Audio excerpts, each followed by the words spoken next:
ॐ भूर्भुवः स्वः तत्सवितुर्वरेण्यं भर्गो देवस्य धीमहि धियो यो नः प्रचोदयात्। ॐ भूर्भुवः स्वः तत्सवितुर्वरेण्यं भर्गो देवस्य धीमहि धियो यो नः प्रचोदयात्। ॐ भूर्भुवः स्वः तत्सवितुर्वरेण्यं भर्गो देवस्य धीमहि धियो यो नः प्रचोदयात्। ओमकार प्रभु तेरा नाम गुन गावे संसार तमाम। प्राण स्वरूप प्राणों से प्यारा दूर दुखों के करने हारा।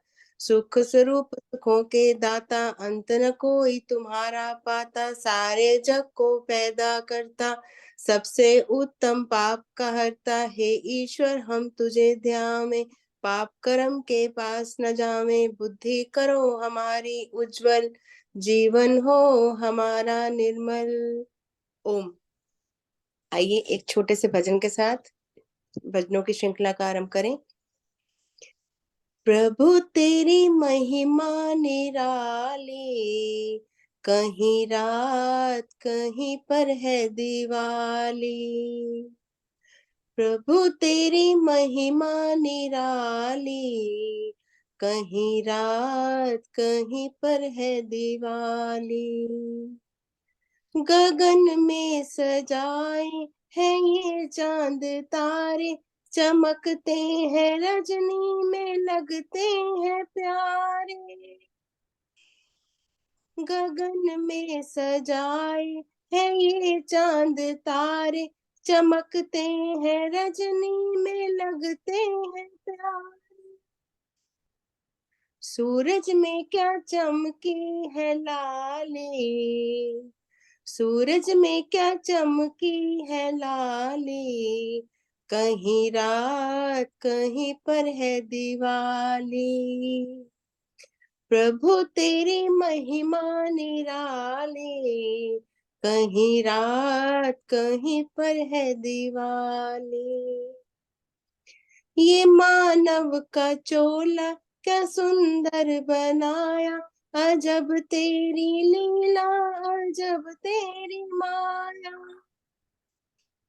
ये मानव का चोला क्या सुंदर बनाया, अजब तेरी लीला अजब तेरी माया। महिमा तेरी सबसे निराली, हाँ महिमा तेरी सबसे निराली। कहीं रात कहीं पर है दिवाली। प्रभु तेरी महिमा निराली, प्रभु तेरी महिमा निराली। कहीं रात कहीं पर है दिवाली। ये मौसम का चक्कर क्या सुंदर बनाया, है फूलों की खुशबू है रंगों की माया। ये मौसम का चक्कर क्या सुंदर बनाया, है फूलों की खुशबू है रंगों की माया। कहीं सुख है कहीं हरियाली, कहीं सुख है कहीं हरियाली। कहीं रात कहीं पर है दिवाली। प्रभु तेरी महिमा निराली, कहीं रात कहीं पर है दिवाली। क्या खोया क्या पाया कभी ये न ध्याया, ये जीवन पहेली समझ में न आया। क्या क्या पाया कभी ये न ध्याया, ये जीवन पहेली समझ में न आया। चलना तो संभल के है प्राणी, चलना तू संभल के है प्राणी, कहीं रात कहीं पर है दिवाली।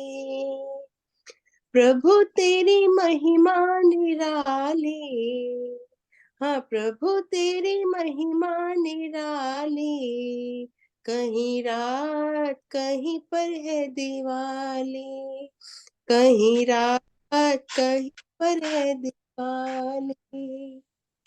ओम। बहुत सुंदर, बहुत सुंदर। ये जितेंद्र जी को सौंपती हूँ। बहुत बहुत धन्यवाद आदरणीय आशा जी, बहुत सुंदर गायत्री मंत्र के उच्चारण के साथ और एक ईश्वर की महिमा का गीत सुना करके आज के कार्यक्रम को आपने प्रारंभ कराया। परमपिता परमात्मा की महिमा वास्तव में बहुत निराली है और देख रहे हैं आप कितने विचित्र मौसम उस परमपिता परमात्मा ने बनाए हैं, गीत के माध्यम से आपने बताया। और कड़ाके की ठंड आजकल पड़ रही है और एक समय ऐसा होता है कि हम एक ठंडी छाया के लिए, ठंडी हवा के झोंके के लिए तरस जाते हैं, इतना धूप पड़ती है जेठ के महीने में। तो ये परमपिता परमात्मा के बनाए हुए सारे मौसम हैं, कहीं धूप, कहीं छाँव, वह परमपिता परमात्मा ये सारी विचित्र रचना को करता है। कहीं ऊंचे शैल, कहीं कोसों हरे खेत, मानो प्रकृति नटी का हरा पट लहराया है। कहीं बरसाया अंधाधुंध जल है प्रकाश, कहीं प्राणी बूंद बूंद को भी तरसाया है।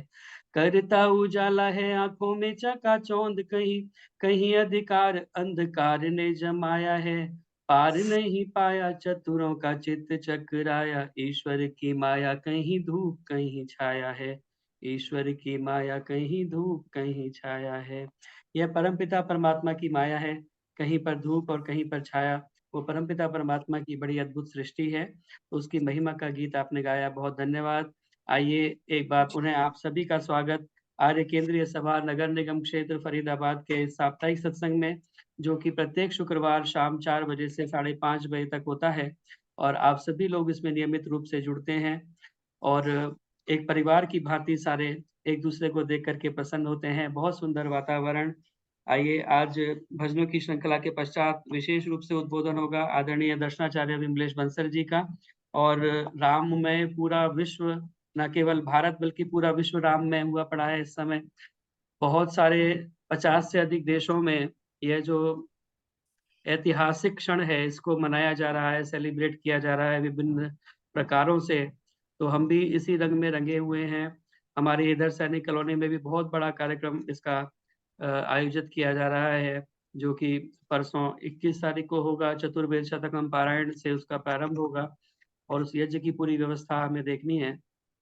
तो आइए भजनों की श्रृंखला को आगे बढ़ाएं। मेरी प्रार्थना माता रजनी पिपलानी जी से, कृपया आए और अपना भजन आप रखें। इसके पश्चात आदरणीय शशि कोहली जी आप कृपया तैयार रहेंगे। आएगी? आपकी आवाज आ रही है, बोलिए। आ रही है? हाँ ठीक जी, है, हाँ। ठीक है, ठीक है।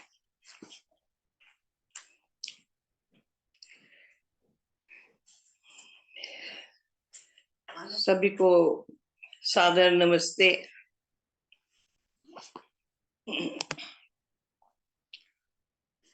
आया तेरी शरण में यही सोच कर, आया तेरी शरण में यही सोच कर, सिंधु संसार से हम उबर जाएंगे। आया तेरी शरण में यही सोच कर, अगर आपने हमें नाथ ठुकरा दिया, अगर आपने हमें नाथ ठुकरा दिया, आप ही सोचिए हम किधर जाएंगे। आया तेरी शरण में यही सोच कर, आपका नाम मोती के लेकर उसे, आपका नाम मोती है लेकर उसे प्रेम के तार में गूंथता रह गया।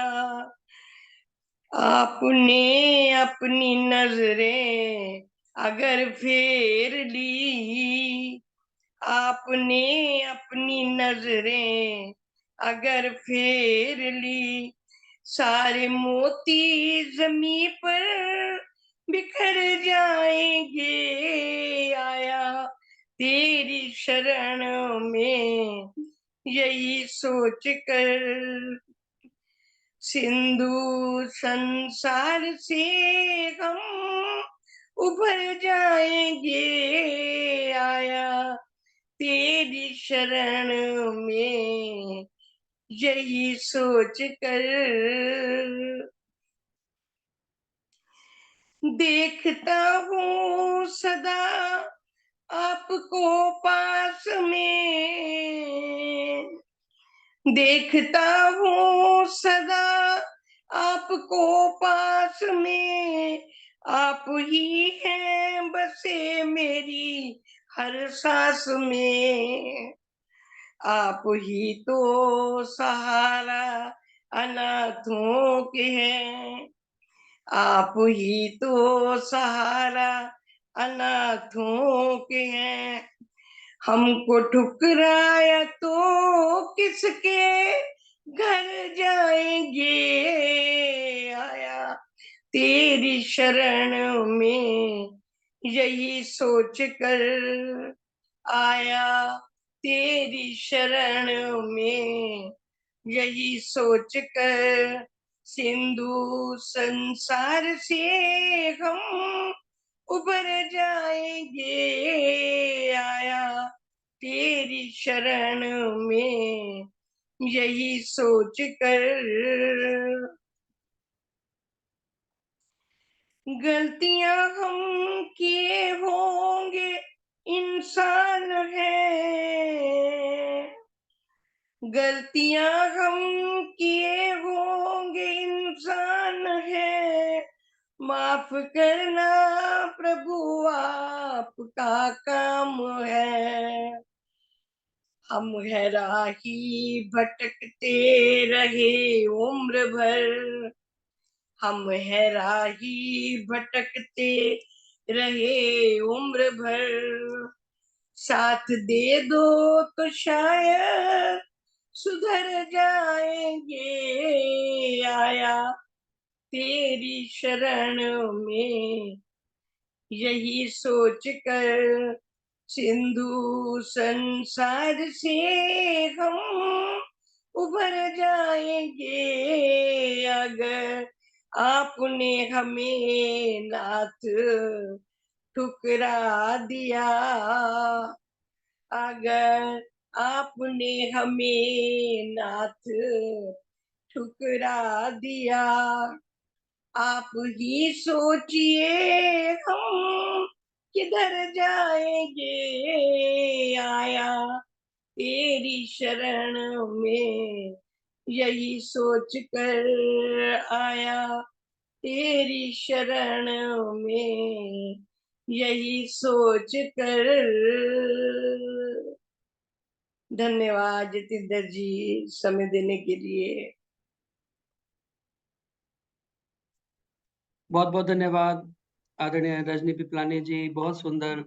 आया तेरी शरण में यही सोचकर, और उस परमपिता परमात्मा की शरण में जाने का हमारा यही लक्ष्य, यही उद्देश्य होता है कि भवरूपी सागर से हम तर जाएं और ये जो बार बार जन्म मरण का चक्कर है ये हमारा छूट जाए, और उस परमपिता परमात्मा के धाम में, जिसे हम मोक्ष कहते हैं, जहाँ पर बहुत लंबी अवधि के लिए जीवात्मा चला जाता है और आनंद की प्राप्ति करता है, उस परमपिता परमात्मा के सानिध्य में ऐसे मोक्ष की अवस्था को हम प्राप्त करें और ये जन्म मरण का चक्कर हमारा कट जाए, छूट जाए। पुनरपि जन्मम पुनरपि मरणम पुनरपि जननी जठरे शयनम इह संसारे अति दुस्तारे कृपया पाहि पार मुरारे। इसलिए भक्त भगवान से यही प्रार्थना करता है कि जो बार बार पुनरपि जन्मम पुनरपि मरणम पुनरपि जननी जठरे शयनम, ये जो बार बार जन्मना, बार बार मरना, बार बार माता के गर्भ में जाकर के रहना, ये हमारा चक्र किसी प्रकार से कट जाए और हम इस भवरूपी सागर से पार हो जाएं। तो इसीलिए परमपिता परमात्मा की शरण हम लेते हैं, और वो परमपिता परमात्मा निश्चित ही हमें एक जन्म में ना सही, तो इसलिए हम प्रयास करें कि हमारे द्वारा ऐसे कोई कर्म हों, हम अच्छे कर्म हमेशा करते रहें। अगर अगला जन्म हमें अगर मोक्ष प्राप्त नहीं होता इस जन्म में, तो कम से कम इतना हो कि अगला जन्म हमें मनुष्य का मिले, और इससे अच्छा हो, और आगे इसी प्रकार उत्तरोत्तर प्रगति करते हुए हम उस मोक्ष की अवस्था को प्राप्त कर सकें। तो बहुत सुंदर भाव के साथ आपने भजन बोला, बहुत-बहुत धन्यवाद। आइए बहुत आगे बढ़ें, और मेरी प्रार्थना आदरणीय शशि कोहली जी थाईलैंड से हमारे बीच में जुड़ी हुई हैं। आप आएँ, अपना भजन रखें शशि कोहली जी, और इसके हाँ जी। बाद में मेरी प्रार्थना आदरणीय राजश्री यादव जी हमारे मध्य उपस्थित हैं, उनसे मेरी प्रार्थना रहेगी कि वो कृपया तैयार रहेंगे। चलो शुरू करूं अभी। हाँ जी। हाँ। बैठ अकेला दो घड़ी ईश्वर के गुण गाया कर, मन मंदिर में गाफिला झाड़ू रोज लगाया कर। बैठ अकेला दो घड़ी ईश्वर के गुण गाया कर, सोने में तो रात गुजारी दिन भर करता काम रहा। सोने में तो रात गुजारी दिन भर करता काम रहा, इसी तरह बर्बाद अपना अपना आप रहा। प्रात उठ कर प्रेमिया सत्संग देविच जाया कर, मन मंदिर में गाफिला झाड़ू रोज लगाया कर। बार बार मानुष जन्म का पाना बच्चों का कोई खेल नहीं। बार बार मानुष जन्म का पाना बच्चों का कोई खेल नहीं। होता जब तक जन्म जन्म का शुभ कर्मों का मेल नहीं। नहीं होता जब तक शुभ कर्मों का, होता जब तक मेल नहीं। मन मंदिर में गाफिला झाड़ू रोज लगाया कर। पास तेरे है दुखिया कोई, तूने रोटी खाई क्या? भूखा प्यासा पड़ा पड़ोसी, तूने मौज उड़ाई क्या? पहले सबसे पूछ कर फिर भोजन तू खाया कर। मन मंदिर में गाफिला झाड़ू रोज लगाया कर। देख दया उस परमेश्वर की जिसने सुंदर जन्म दिया। सोच जरा तू अपना प्राणी कितना है उपकार किया। प्रात उठ प्रेमिया उसका शुक्र मनाया कर। मन मंदिर में गाफिला झाड़ू रोज लगाया कर। बैठ अकेला दो घड़ी ईश्वर के गुण गाया कर। मन मंदिर में गाफिला झाड़ू रोज लगाया कर। धन्यवाद जितेंद्र जी समय देने के लिए। बहुत बहुत धन्यवाद शशि कोहली जी। बहुत शीघ्रता पूर्वक आपने बहुत ही पुराना सदाबहार गीत मन मंदिर में गाफिला झाड़ू रोज लगाया कर, और वास्तव में हम सभी को यह आवश्यकता है कि अपने मन रूपी मंदिर में झाड़ू लगाया करें, साफ करते रहें। वो मृदुला चुटानी जी एक गीत बहुत गाती हैं कि बर्तन मांज, क्या है वो, बर्तन मांज डालो जी। बर्तन मांज डालो जी। तो ये बर्तनों को बार बार मांज डालने की आवश्यकता पड़ती है, और ये मन बहुत चंचल है। मन एव मनुष्याणाम कारणम बंध मोक्षयो, यही मन हमें बंधन की ओर ले जाता है, यही मोक्ष की ओर ले जाता है। इसलिए बार बार आवश्यकता है इसे लगाम लगा करके वापस लाने की। तो आपने बहुत सुंदर गीत सुनाया, बहुत बहुत धन्यवाद आदरणीय शशि कोहली जी। मेरी प्रार्थना राजश्री यादव जी से कि वे कृपया आए, और बहुत सुंदर गीत आप लिखती हैं, और आजकल तो राम में सारा विश्व हुआ पड़ा है, तो कोई गीत निश्चित रूप से आपने राम के बारे में भी लिखा होगा। तो ऐसा यदि कोई संभव है तो वो गीत आप हमें सुनाएं। और इस बीच में मैं स्वागत करूं हमारे मध्य में आदरणीय माता राज लूथरा जी, आदरणीय द्रौपदी तनेजा जी उपस्थित हैं, केडी अरोड़ा जी, नीलम खनूजा जी, शशि कोहली जी, गीता विरमानी जी, विजय वधावन खुल्लर जी, माता सुषमा यति जी, आशा रानी जी गाजियाबाद से, माता सरला गुप्ता जी, आदरणीय उषा चित्कारा जी जो हमारी केंद्रीय सभा की महिला प्रभारी हैं, शन्नो देवी जी, सीमा जी राजस्थान से, संतोष धर जी, ललिता तनेजा जी, उषा सूद जी वैदिक मोहन आश्रम से, सविता जी कानपुर से, सुदेश मनचंदा जी, उर्मिल मेहंदी रत्ता जी इत्यादि बहुत सारे गणमान्य लोग यहाँ पर उपस्थित हैं। आप सभी का पुनः पुनः स्वागत और धन्यवाद। मेरी प्रार्थना आदरणीय राजश्री यादव जी से, और इसके बाद में तैयार रहेंगी माता सुषमा यति जी एक गीत के साथ में। एक आदरणीय राम राजश्री भजन यादव जी बोलूंगी अगर समय हो तो। जी। सभी को सादर नमस्ते। कुछ कविता रूप में ही है राम के शब्द। युगों युगों तक नाम तुम्हारा रहे गूंजता, युगों युगों तक नाम तुम्हारा रहे गूंजता,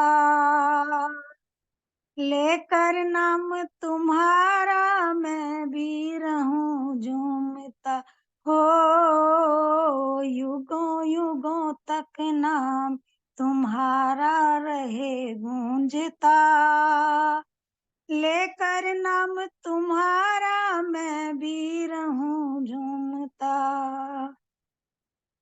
मन करता है मैं भी अयोध्या नगरी आऊं, मन करता है मैं भी अयोध्या नगरी आऊं, बैठ लगा आसन गुण तेरे मैं गाऊं, ओ युगों युगों तक नाम तुम्हारा रहे झूमता, लेकर नाम तुम्हारा मैं भी रहूं झूमता, मन मंदिर में तुम्हें बिठा लूं राम प्यारे, मन मंदिर में तुम्हें बिठा लूं राम प्यारे, सब देवों में देव हो श्री राम जी नारे,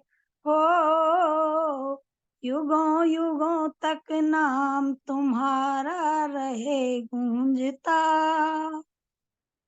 लेकर नाम तुम्हारा मैं भी रहूं झूमता, मेरे मन के भाव सदा मैं तुम्हें सुनाऊं, मेरे मन के भाव सदा मैं तुम्हें सुनाऊं, शब्दों की ये माला प्रभुवर तुम्हें चढ़ाऊं, ओ युगों युगों तक नाम तुम्हारा रहे गूंजता, लेकर नाम तुम्हारा मैं भी रहूं झूमता, करूं हाथ जोड़ कर विनती ऐ नाथ हमारे, करूं हाथ जोड़ कर विनती ऐ नाथ हमारे, राम राज्य हो भारत में है पालनहारे,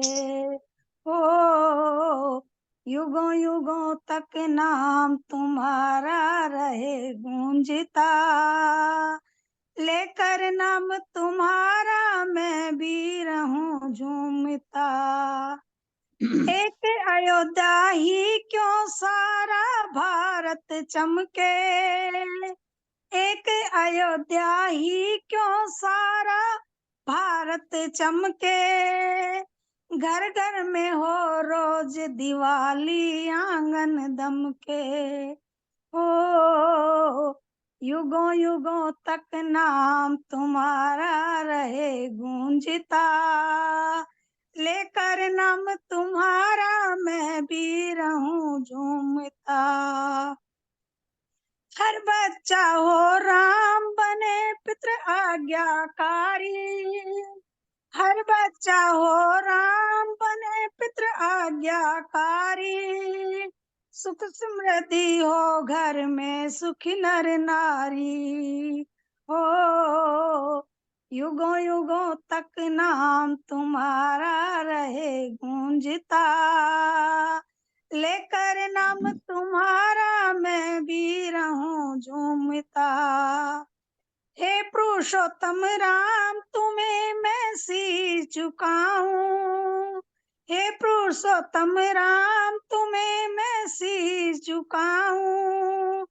बने कोई संयोग अयोध्या नगरी आऊं। ओ युगों युगों तक नाम तुम्हारा रहे गूंजता। लेकर नाम तुम्हारा मैं भी रहूं झूमता। धन्यवाद हिरण जी। बहुत बहुत धन्यवाद राष्ट्रीय यादव जी, बहुत सुंदर रचना आपने रची है। युगों युगों तक नाम तुम्हारा रहे गूंजता। और वास्तव में मर्यादा पुरुषोत्तम राम का जो जीवन है, जो उनके चरित्र की गूंज है, वो आज लगभग 9.5 लाख साल हो गए और आज भी वो हमारे जनमानस में इस तरह से बसे हुए हैं। उनका चरित्र निश्चित रूप से एक मर्यादा पुरुषोत्तम के रूप में उन्होंने एक आदर्श स्थापित किया और आज भी जो है न केवल भारत बल्कि अनेक देशों में भगवान राम को मानने वाले लोग, उनके जीवन से प्रेरणा लेने वाले लोग उपस्थित हैं। तो ऐसे मर्यादा पुरुषोत्तम भगवान श्री रामचंद्र के बारे में निश्चित रूप से बहुत सुंदर रचना आपने लिखी और हम भी आज झूम रहे हैं, आप भी झूम रहे हैं और पूरा विश्व इस रंग में रंगा हुआ है और आज सभी इस हर्ष के साथ में झूम रहे हैं जो अवसर हमें यह देखने के लिए मिला, जिसके साक्षी हम बने। तो बहुत बहुत धन्यवाद सुंदर गीत सुनाने के लिए। आइए आगे बढ़ते हैं और मेरी प्रार्थना आदरणीय माता सुषमा यति जी से कृपया आएं और अपना गीत रखें। माता सुषमा यति जी, इसके बाद में कौशल्या अरोड़ा जी कृपया तैयार रहें। ओम नमस्ते जितेंद्र जी, मेरी सब नमस्ते। बहनों को नमस्ते। थोड़ा मोबाइल मैं एडजस्ट भी कर लीजिए, आपका चेहरा पूरा नहीं आ रहा है। अच्छा, मैं वो बैठी हूँ ना कंबल में। हाँ, अब आ रहा है? अब आ रहा है कि नहीं? थोड़ा सा बढ़ा, थोड़ा और टेढ़ा कीजिए। ऐसे हाँ, अभी बेटर है। हाँ, मैं भी ठीक है। मैं भी राम का ही बोल रही हूँ। जी। ये जब हम अमृतसर में छोटे छोटे होते थे तो ये भजन बोलते थे, अब याद आया। मेरी झोंपड़ी के भाग आज खुल जाएंगे, राम आएंगे। मेरी झोंपड़ी के भाग आज खुल जाएंगे, राम आएंगे। राम आएंगे, राम आएंगे, आएंगे। मेरी झोंपड़ी के भाग आज खुल जाएंगे, राम आएंगे। राम आएंगे तो अंगना सजाऊंगी, दीप जला के दिवाली मनाऊंगी। मेरे जन्मों के सारे पाप मिट जाएंगे, राम आएंगे। मेरी झोंपड़ी के भाग आज खुल जाएंगे, राम आएंगे। राम झूलेंगे तो पल न झुलाऊंगी, मीठे मीठे से भजन सुनाऊंगी। मेरी जिंदगी के सारे दुख मिट जाएंगे, राम आएंगे। मेरी झोंपड़ी के भाग आज खुल जाएंगे, राम आएंगे। मैं तो रुचि रुचि भोग लगाऊंगी, मीठे मीठे बेर मैं राम को खिलाऊंगी। मक्खन मिश्री भी उनको खिलाऊंगी। प्यारी प्यारी सीता के संग प्यारे राम आएंगे, आएंगे। मेरी झोंपड़ी के भाग आज खुल जाएंगे, राम आएंगे। मेरा जन्म सफल हो जाएगा, तन झूमेगा और मन गीत गाएगा। सुंदर मेरी किस्मत चमका जाएंगे, राम आएंगे। मेरी झोंपड़ी के भाग आज खुल जाएंगे, राम आएंगे, राम आएंगे आएंगे राम आएंगे, मेरी झोंपड़ी के भागे आज खुल जाएंगे, राम आएंगे, राम आएंगे आएंगे राम आएंगे। ये जितेंद्र जी हम छोटे छोटे थे ना तब बोलते थे सारे बहन भाई बैठ के, तो याद आया तो मैं कहा चल यही बोल दो। धन्यवाद जी आपका बहुत समय बहुत देने के धन्यवाद, लिए। बहुत बहुत धन्यवाद माता सुषमा यति जी। और ये गीत आजकल बहुत ज्यादा प्रचलन में है। आप तो आपने बचपन में जब छोटे छोटे थे तब ये गीत सुना, लेकिन आज ये गीत इतना वायरल हो गया है। इस राम मंदिर के उद्घाटन के अवसर पर जो देखो वही ये गीत गा रहा है। ये 2-3 गीत आजकल बहुत ज्यादा चल रहे हैं, मेरी झोंपड़ी के भाग आज खुल जाएंगे, राम आएंगे, और सजा दो घर को दुल्हन सा, अवध में राम आए हैं, इत्यादि। ये बहुत ज्यादा आजकल गीत चल रहे हैं। तो आपने वही गीत सुनाया जो शबरी की भावना है, माता शबरी की, वो गीत के माध्यम से आपने प्रस्तुत की। बहुत बहुत धन्यवाद बहुत सुंदर गीत सुनाने के लिए। आइए, मेरी प्रार्थना आदरणीय कौशल्या अरोड़ा जी से, कृपया आए और अपना गीत रखें। इसके बाद में ललिता तनेजा जी एक कविता राम के ऊपर सुनाएंगी। कौशल्या हाँ जी। जी, मैं भी राम का भजन बोल रही हूँ। उसमें हनुमान जी के भाव दिखाए गए। श्री राम जानकी बैठे हैं मेरे सीने में, श्री राम जानकी बैठे हैं मेरे सीने में, देख लो मेरे दिल के नगीने में, देख लो मेरे दिल के नगीने में, श्री राम जानकी बैठे हैं मेरे सीने में। मुझको कीर्ति न वैभव न यश चाहिए, राम के नाम का मुझको रस चाहिए। सुख मिले ऐसे अमृत को पीने में, सुख मिले ऐसे अमृत को पीने में, श्री राम जानकी बैठे हैं मेरे सीने में।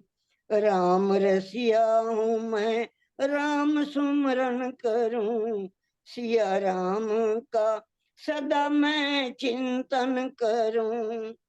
सच्चा आनंद है, सच्चा आनंद है ऐसे जीने में, श्री राम जानकी बैठे हैं मेरे सीने में, देख लो मेरे दिल के नगीने में, श्री राम जानकी बैठे हैं मेरे सीने में। फाड़ सीना है सबको दिखला दिया, भक्ति में है मस्ती बेधड़क दिखला दिया, कोई मस्ती न सागर मीने में, कोई मस्ती न सागर मीने में, श्री राम जानकी बैठे हैं मेरे सीने में, देख लो मेरे दिल के नगीने में, श्री राम जानकी बैठे हैं मेरे सीने में। धन्यवाद जी, बहुत बहुत धन्यवाद। बहुत बहुत धन्यवाद आदरणीय कौशल्या जी। बहुत सुंदर भाव हनुमान जी के जो भगवान श्री राम के प्रति, क्योंकि उनका ऐसा मानना है कि भगवान श्री राम उनके हृदय में हमेशा विराजमान रहते हैं। भाई साहब ये अवध में राम आए हैं, ये गा दें कृष्ण जी? हैं जी, कृष्ण ढींगरा जी गाए अवध में राम आए हैं। आशा हाँ ढींगरा एक बोल रही। मिनट, हाँ जी हाँ जी, एक मिनट। अभी ललिता तनेजा जी एक बोलेंगे, उसके बाद में कराते हैं जी। अच्छा ठीक है जी, नमस्ते जी। जी ललिता तनेजा जी से मेरी प्रार्थना है, कृपया आएं। जितेंद्र जी आपको नमस्ते और सभी आर्य बहनों और भाइयों को नमस्ते। एक राम जी के ऊपर कविता रख रही हूँ। मन बने नगरी अयोध्या वो मंदिर स्वयं हो जाएगा। मन बने नगरी अयोध्या वो मंदिर स्वयं हो जाएगा। वहां स्वमेव आ जाएंगे लल्ला, कांति में मुखमंडल इसे बतलाएगा। वहां स्वमेव आ जाएंगे लल्ला, कांति में मुखमंडल इसे बतलाएगा। मंदिर की जरूरत नहीं थी कभी राम को ना श्याम को। मंदिर की जरूरत नहीं थी कभी राम को ना श्याम को। हमने ही धर्म जाति की आड़ ले बाहर कर दिया इनके नाम को। हमने ही धर्म जाति की आड़ ले बाहर कर दिया इनके नाम को। हमारा देश दुष्यंत शकुंतला पूत भरत से है भारतवर्ष बना। हमारा देश दुष्यंत शकुंतला पूत भरत से है भारतवर्ष बना। जो दिलों में सभ्यता संस्कृति धर्म की छाप थी, हमारी भूल से था वो कर्ष बना। अब सालों की तपस्या सत्य होने मूर्त रूप से तैयार है। अब सालों की तपस्या सत्य होने मूर्त रूप से तैयार है। अंतस में सबके बस गए उद्घोष जय श्री राम की हो रही बौछार है। अब हमारा देश अपने नाम के अनुरूप हो जाएगा। अब हमारा देश अपने नाम के अनुरूप हो जाएगा। परिपाटी रखी गई जो गलत वो सब सच में सच हो जाएगा। परिपाटी रखी गई जो गलत वो सब सच में सच हो जाएगा। राम में श्याम में हो जाने से देश को कोई नहीं रोक सकता। राम में श्याम में हो जाने से देश को कोई ताकत अब रोक नहीं पाएगी। अब हमारा देश अपने नाम के अनुरूप हो जाएगा। अब हमारा देश अपने नाम के अनुरूप हो जाएगा। भारत का खंड खंड करने की सोच रखने वालों का ही स्वयं खंड खंड हो जाएगा। भारत का खंड खंड करने की सोच रखने वालों का ही स्वयं खंड खंड हो जाएगा। मानव होकर मानवता के शत्रु वो कहलाएंगे। कर्म धर्म वाणी से ऐसे सब हैं रावण बनकर खड़े हुए हैं। राम संग हनुमान जी सम्मुख दिखते हैं अड़े हुए। कर्म धर्म वाणी से ऐसे सब हैं रावण बनकर खड़े हुए हैं। राम संग हनुमान जी सम्मुख दिखते हैं अड़े हुए। उखाड़ फेंकने की ये आंधी हुई निराली है। उखाड़ फेंकने की ये आंधी हुई निराली है। समझा जिसने इसको अमृत ना समझा तो विष की प्याली है। समझा जिसने इसको अमृत ना समझा तो विष की प्याली है। मन बने नगरी अयोध्या वो मंदिर सम हो जाएगा। वहां स्वमेव आ जाएंगे लल्ला, कांति में मुखमंडल इसे बतलाएगा। कांति में मुखमंडल इसे बतलाएगा। धन्यवाद जितेंद्र जी समय देने के लिए। बहुत बहुत धन्यवाद, सुंदर, बहुत बहुत बहुत धन्यवाद सुंदर। ललिता जी। बहुत सुंदर कविता, और आदरणीय उषा सूद जी को भी बहुत अच्छी लगी क्योंकि वो खुद कविताएं लिखती हैं और उन्होंने आपकी कविता को अप्रूव किया। बहुत बहुत धन्यवाद सुंदर कविता सुनाने के लिए।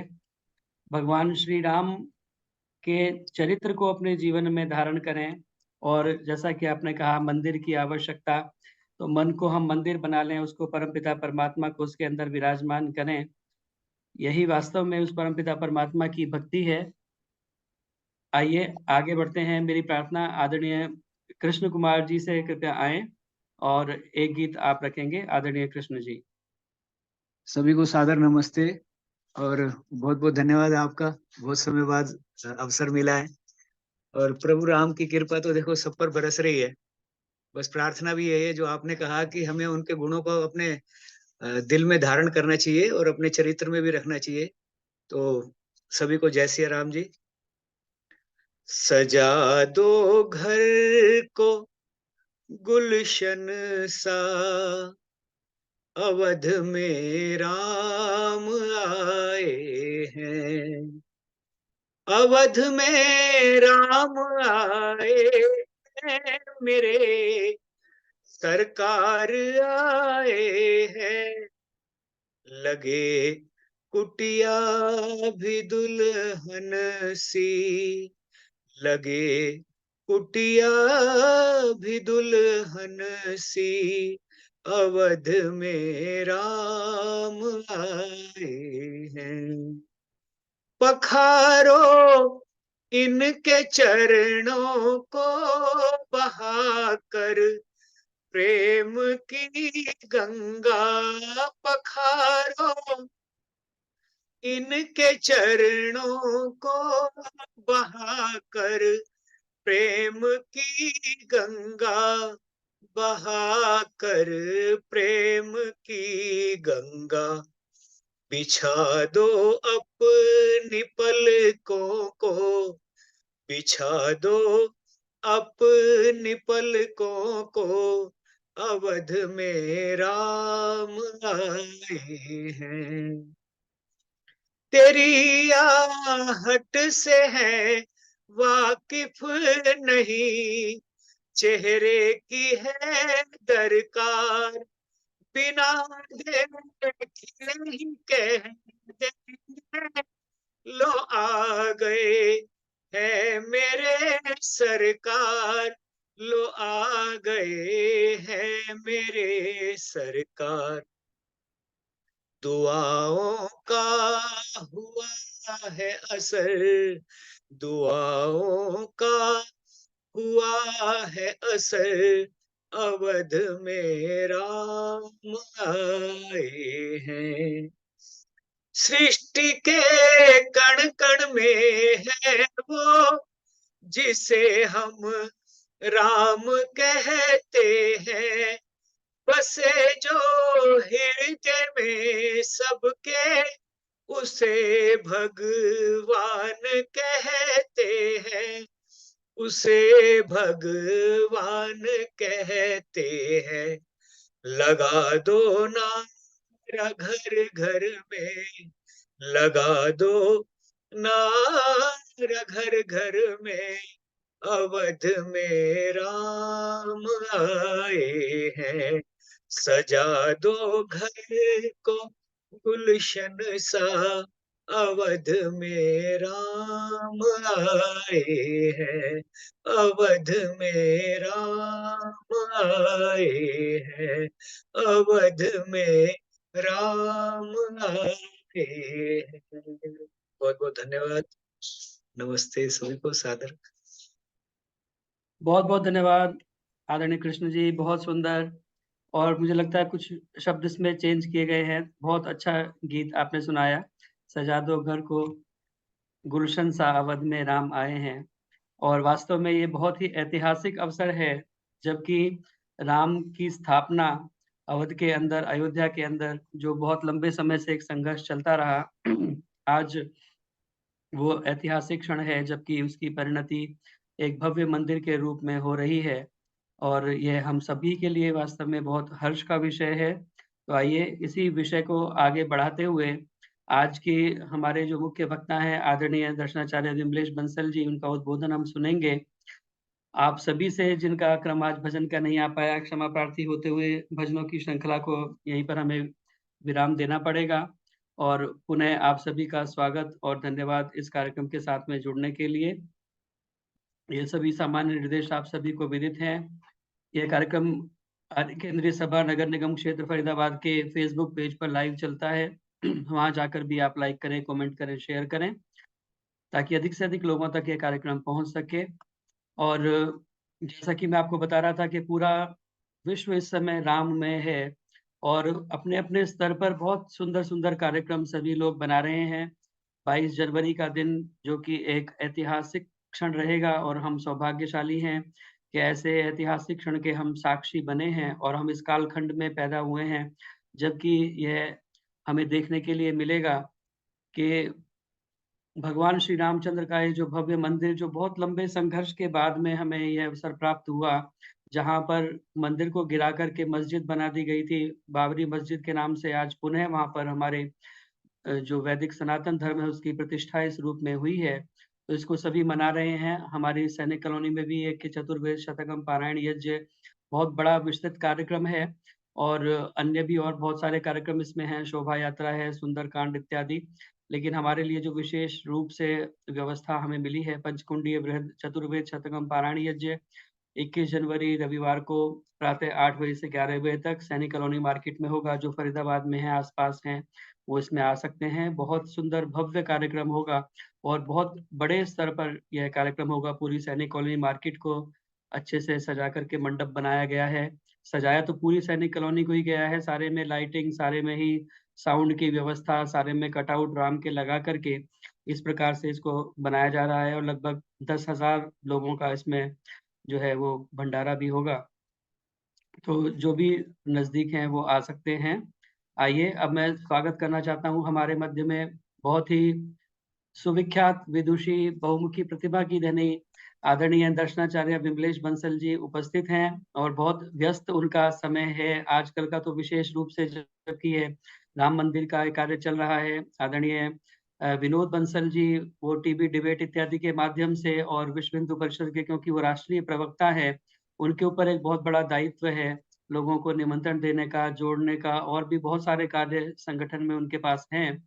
तो उन सभी कार्यों को सपोर्ट करते हुए, साथ-साथ अपनी गृहस्थी को सँभालते हुए, उसमें भी आप समय निकाल रही हैं कि ऑनलाइन माध्यम से, क्योंकि इस समय ऑफ़लाइन जाना दुष्कर हो रहा है इसलिए, लेकिन फिर भी आपका ये प्रयास रहता है जितना अधिक से अधिक समय दिया जा सके, ऑनलाइन तो ऑनलाइन ही सही, कार्यक्रमों को आप समय दे रही हैं। आज का जो विशेष रूप से विषय है, वो भी सामयिक विषय है, राष्ट्रीय चेतना के संवाहक सबके राम। तो इस विषय के ऊपर मेरी उनसे प्रार्थना है, कृपया आएँ और हम सभी का मार्गदर्शन करें। आदरणीय दर्शनाचार्य विमलेश बंसल जी। कल का कार्यक्रम ऑनलाइन नहीं होगा भाई साहब जी? नमस्ते। नहीं, ये वाला ऑनलाइन नहीं होगा, 21 वाला नहीं कल होगा। नहीं होगा? नहीं, ऑनलाइन दिखा देते तो हम घर बैठे देख नहीं, सकते थे। बाद में कोशिश करेंगे आपको रिकॉर्डिंग भेज पाएँ, यूट्यूब के माध्यम से। जी। आदरणीय दर्शनाचार्य विमलेश बंसल जी। रिकॉर्डिंग भेज देना हमें भी इसकी। जी, जी, जी। भैया कुछ शायद लेफ्ट हो गई हैं। ओ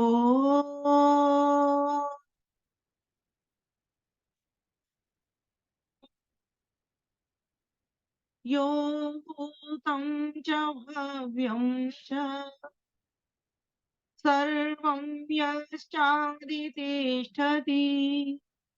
स्वर्यस्य च केवलं तस्मै ज्येष्ठाय ब्रह्मणे नमः।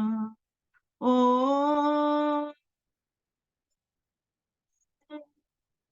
नमस्ते अस्तु आयते नमोऽस्तु परायते नमस्ते प्राणतिष्ठत आसीनायोत ते नमः आसीनायोत ते नमः।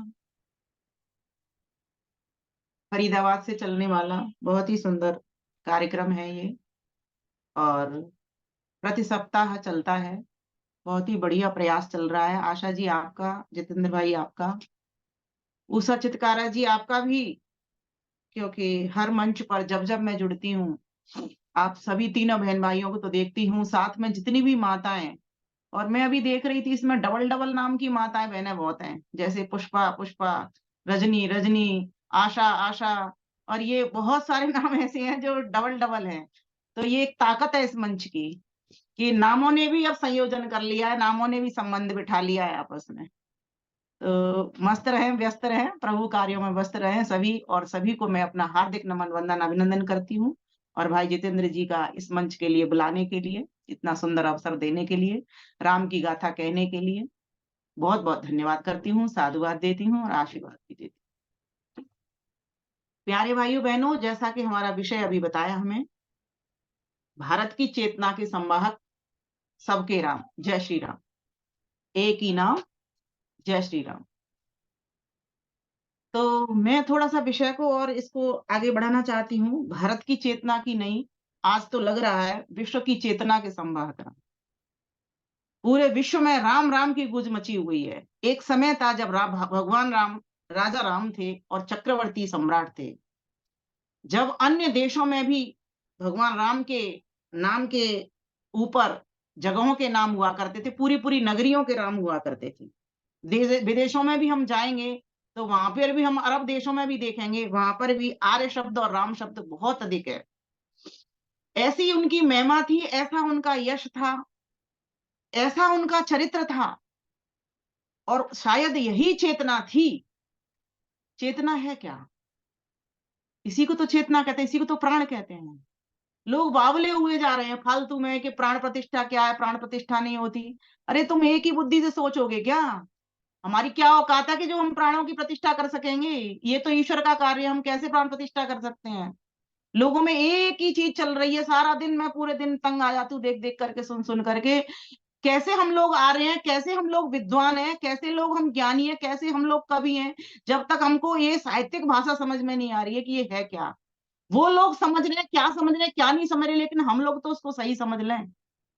ईश्वर क्या है? ईश्वर सबके भीतर प्राण फूंकता है और सबका प्राण जीवन आधार है। कैसे है वो? सब जगह उसकी चेतना व्याप्त है। जब उसकी चेतना सर्वत्र व्याप्त है, वो सर्वज्ञ सर्वशक्तिमान है। हम लोग अल्पज्ञ हैं, अल्प शक्तिमान है। तो हमारी क्या औकात है कि हम किसी में प्राण फूंक पाएंगे? ये सीधी सीधी बात यहाँ से पता चल रही है।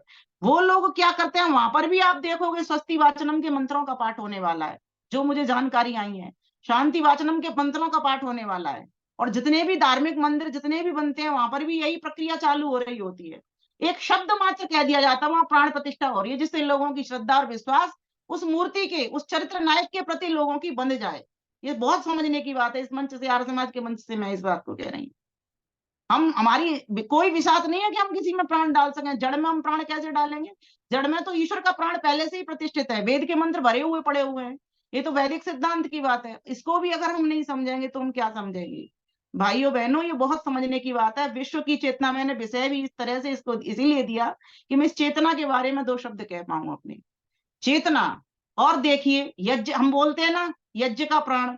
यज्ञ का प्राण क्या है? मैं आपसे प्रश्न पूछना चाहती हूँ, बताइए मुझे, क्या यज्ञ का प्राण हो सकता है? आपकी अगर इस तरह से जाओगे तो यज्ञ का प्राण, यज्ञ तो कर्म है, कर्म का प्राण क्या होगा? लेकिन फिर भी कहते हैं यज्ञ का प्राण होता है। यज्ञ का प्राण क्या होता है? बोलिए। इदम न मम। यज्ञ क्या है? परोपकार। परोपकार का प्राण क्या है? यह मेरा नहीं है। जो लोगों, जिसमें यही व्यक्ति में भावना आ जाती है कि ये मेरा नहीं है, अर्थात सिर्फ मेरे लिए नहीं है। तेन त्यक्तेन भुंजीता, जिसको वेद कहता है, अर्थात ये तो सबके लिए है। मनुष्य मात्र का कर्तव्य बनता है, सब मेरा नहीं है। मैं भोगी बनूंगा, थोड़ा बहुत भोजन करूंगा, भोग करूंगा, रूप का, रस का, गंध का, स्पर्श का, लेकिन सब मेरा नहीं है। मैं सबके साथ मिल बांट करके खाने वाला हूँ। और इसी की स्थापना भगवान राम ने की। इसीलिए आज पूरे विश्व के वो चेतना बने हुए हैं, पूरे विश्व को प्राण देने वाले बने हुए हैं, पूरे विश्व को ऊर्जा देने वाले बने हुए हैं वो। ये है प्राण प्रतिष्ठा, और इसी की स्थापना हो रही है, जिससे उनके चित्र द्वारा लोगों तक चरित्र पहुंच जाए कि राम जी ने कैसा जीवन जिया, राम जी कैसे थे, राम जी वैदिक थे। मैं तो यही कहूंगी, वैदिक संस्कृति की जिसने रक्षा की, वैदिक संस्कृति को जिसने अपने जीवन में जिया, पूरे विश्व की चेतना हो गई। वो तो पूरे विश्व को ले जाने वाली चेतना हो गई। असली प्राण प्रतिष्ठा तो यही हो गई, यहीं से बात से ही हो गई। इस बात की कुछ करने धरने की भी जरूरत नहीं है, मात्र वहां पर एक मूर्ति पधरेगी, है ना। अब जो जो जैसे जैसे जिस जिस संस्था से लोग आ रहे हैं, जिनको जो कर्म आते हैं, कर्म कांड आते हैं, उन्होंने उस तरीके से वो वहां पर करेंगे और करते रहते हैं मंदिरों में, आपने देखा होगा। लेकिन हम आर्यजन तो इस बात को समझ पाए कि चेतना होती क्या है। और अगर आज राम का मंदिर नहीं बन रहा होता तो बाबरी ढांचा खड़ा होता, तो बाबर की चेतना जा रही होती, सभी बाबरवादी मानसिकता के लोग हो रहे होते। और आज भी ऐसे लोग हैं वाम मार्गी जो बाबर वाली मानसिकता से ग्रसित हैं, मंदिरों में जा नहीं रहे। खुद जगत गुरु शंकराचार्य जो कहने वाले हैं, वे लोग भी नहीं जा रहे, और ऐसा उनका अनुकरण करने वाले और बहुत सारे लोग भी नहीं जा रहे। ना जाए, बैठे रहे घर में। लेकिन एक दिन तो ऐसा आएगा, जो राम से द्रोह करता है, समझो वो राष्ट्र से द्रोह करता है। जो राम से द्रोह करता है वो यज्ञ से द्रोह करता है। जो राम से द्रोह करता है वो वेद से द्रोह करता है। जो राम से द्रोह करता है वो राम के चरित्र से द्रोह करता है। और जो राम से द्रोह करता है वो राम की सनातन संस्कृति से द्रोह करता है। जो राम से द्रोह करता है वो अपने संस्कारों से द्वेष करता है। जो राम से द्रोह करता है वो धर्म से द्वेष करता है, या वो करता है, द्रोह करता है। इसीलिए राम जी तो पूर्ण वैदिक थे। राम जी हमारे सबके अंग अंग में क्यों बसे, क्यों कण कण में उनका नाम बसा हुआ बोलते हैं लोग। इसीलिए ही बोला जाता है कि राम जी ने जो जीवन जिया, वो राम जी का जीवन हम सभी के जीवन में आए, और यही चेतना है राम जी की। अच्छा, एक और चीज बताती हूँ मैं। हम किसी भी व्यक्ति को बोल देते हैं ना कोई व्यक्ति मृत प्राय पड़ा हो या समाज कोई मृत प्राय पड़ा हो तो क्या कहते हैं, कोई अच्छा व्यक्ति आ जाता है, विद्वान व्यक्ति आ जाता है, समझदार व्यक्ति आ जाता है तो उस व्यक्ति में प्राण फूंक देता है। क्या वो प्राण फूंक देता है? सांस तो उसकी चली रही है, फिर क्यों बोला जाता है? ये कथन मात्रा और ऐसा कथन है जो बहुत उच्चता को दर्शाता है, प्रकृष्टता की ओर ले जाता है, आगे बढ़ाने वाला शब्द है ये भाषा शैली है। इस भाषा शैली को वही समझ सकते हैं जो साहित्य में एमए किए होते हैं, मास्टर डिग्री लिए होते हैं। लेकिन मैं यहाँ तो ये देख रही हूँ कि इतना बुरा हाल हुआ पड़ा है, एक कह रहा है दूसरा कह रहा है, ऐसे भेड़ चाल जैसी चली हुई है। हम भी कहीं ना कहीं ऐसा लगता है आर्यजन भी कहीं अंधभक्त तो नहीं हो गए हैं, कोई भी विचार करने का प्रश्न नहीं है। और फिर थोड़ा बहुत सामान्य व्यक्ति विचार भी करता है तो उसे और ऊपर बैठे हुए काका है वो लोग भी उनको कुछ नहीं कहने देते, वो लोग भी उनको दबा करके रहते, तो बेचारा सामान्य व्यक्ति तो दब करके रह जाता है, मैं किसकी सुनूं, इसकी सुनूं या इसकी सुनूं। पर थोड़ा सा अगर हम विवेक लगाएंगे तो इस बात को समझेंगे, भगवान राम पूरे विश्व की चेतना कैसे हैं, पूरे विश्व के प्राण कैसे हैं, पूरे प्राण विश्व के भीतर कैसे प्रतिष्ठित हैं। समझो इस प्राण प्रतिष्ठा को, कैसे विश्व के भीतर प्रतिष्ठित है। वो मूर्ति में कोई प्राण प्रतिष्ठा नहीं हो रही है, मूर्ति को तो ये बताया जा रहा है, वहां पर जो लोग बोलते हैं वो शब्द की एक उनकी कमजोरी कहो आप या उच्चता कहो, मैं तो इसको इस तरीके से देखती हूँ। इसीलिए हमें ये समझना पड़ेगा इस बात को कि भगवान राम कैसे चेतना बने, वो पूर्ण वैदिक थे। आप देखिए उनके एक एक चीज को देखिए। चलिए प्रसंग उठाइए, बचपन में जब चारों भाई छोटे छोटे होते हैं तो अकेले भगवान राम भोजन नहीं करते, मैया कहती है कौशल्या कि राम भोजन कर लो, राम जी कहते हैं हाँ करते हैं ना, अभी लक्ष्मण को आने दो, अभी भरत को आने दो, अभी शत्रुघ्न को आने दो। चारों भाई बैठ करके करते हैं, क्या करते हैं, भोजन मंत्र का पाठ करते हैं। ओम अन्न पते अन्न से नोदे अन्नमीवस्य। ठीक है, कभी ने महर्षि वाल्मीकि ने कहीं इस मंत्र का जिक्र नहीं किया, कोई बात नहीं, लेकिन उसकी अवधारणा से पता चल रहा है कि भाई भाई में कितना प्रेम है और एक भाई दूसरे भाई के लिए कितना बड़ा त्याग कर रहा है। आप ये देखिए ना, पूरी की पूरी त्याग की संस्कृति भगवान राम ने अपने जीवन में प्रदर्शित कर दी। और भगवान राम की चेतना से लगी जितनी भी चेतनाएं हैं, जितने भी लोग उनसे लगते चले गए, वे सभी की सभी चेतनाओं के संवाहक बन गए। सिर्फ भगवान राम अकेली चेतना के संवाहक नहीं है, जो जो राम जी के साथ लगा, चाहे उनकी पत्नी लगी राम जी के साथ, चाहे उनका भैया लक्ष्मण लगा, चाहे भरत जी लगे, या चाहे शत्रुघ्न लगे, या उनकी पत्नियां लगी चारों की चारों, सभी की सभी चेतना में बने रहे। और तो और छोड़ दीजिए, एक और उसमें प्रसंग आता है अहिल्या का। गौतम ऋषि की पत्नी थी, गौतम ऋषि वो हैं जिन्होंने न्याय दर्शन लिखा है, आपको बता दूं मैं ये बात, जिन्होंने न्याय दर्शन लिखा है वो गौतम ऋषि, और उनकी पत्नी थी अहिल्या। पहले उस काल में बहुत ऋषियों का काल था, पूरी वैदिक संस्कृतियां थी।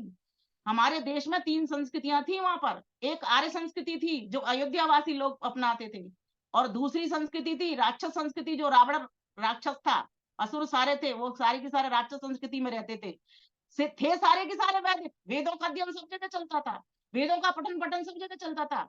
और एक किष्किंधा की संस्कृति थी, जो वनों में जंगलों में, वहां पर भी लोग वेद पाठ किया करते थे। जो सुग्रीव और वाली की पत्नियां, उनके बारे में वर्णन मिलता है, तारा वेद पाठ करती है, स्वस्ति वाचनम करती है। और इधर आर्य संस्कृति में भी माता कौशल्या को भी स्वस्ति वाचनम और मंत्रों का पाठ करते हुए हम सुनते हैं। सोच करके अगर हम देखें तो राम जी की चेतना के साथ, राम जी के साथ जितने पात्र जुड़ते हैं, वे सारे के सारे एक ही संदेश दे रहे हैं, क्या, वेद का संदेश दे रहे हैं। और भगवान राम को देखिए, थोड़े से ही बड़े होते हैं, जब उनको राजकाज की बात आती है कि राजपाट मिल रहा है, राज सिंहासन मिल रहा है, आज तुम्हारा तिलक हो जाएगा, तो बहुत अधिक हर्षा नहीं रहे। आप सभी कहते हो, जानते हो, समझते हो इस बात को, लेकिन ये बार बार कहने की बात जरूरत है इस चीज की आज, क्योंकि ऐसा कहीं देखा नहीं जा रहा और ऐसा हमें देखना है। यही तो चेतना है, यही तो प्राण है, यही तो प्रतिष्ठित करनी है परिवार के भीतर, प्रत्येक व्यक्ति के भीतर, प्रत्येक बच्चे बच्चे को राम बनाना है। चंदन है इस देश की माटी, तपोभूमि हरिग्राम है, हर बाला देवी की प्रतिमा, बच्चा बच्चा राम है। आज बच्चा बच्चा राम तभी बनेगा तब जब उनके राम जी का जीवन चरित्र सबके भीतर आए।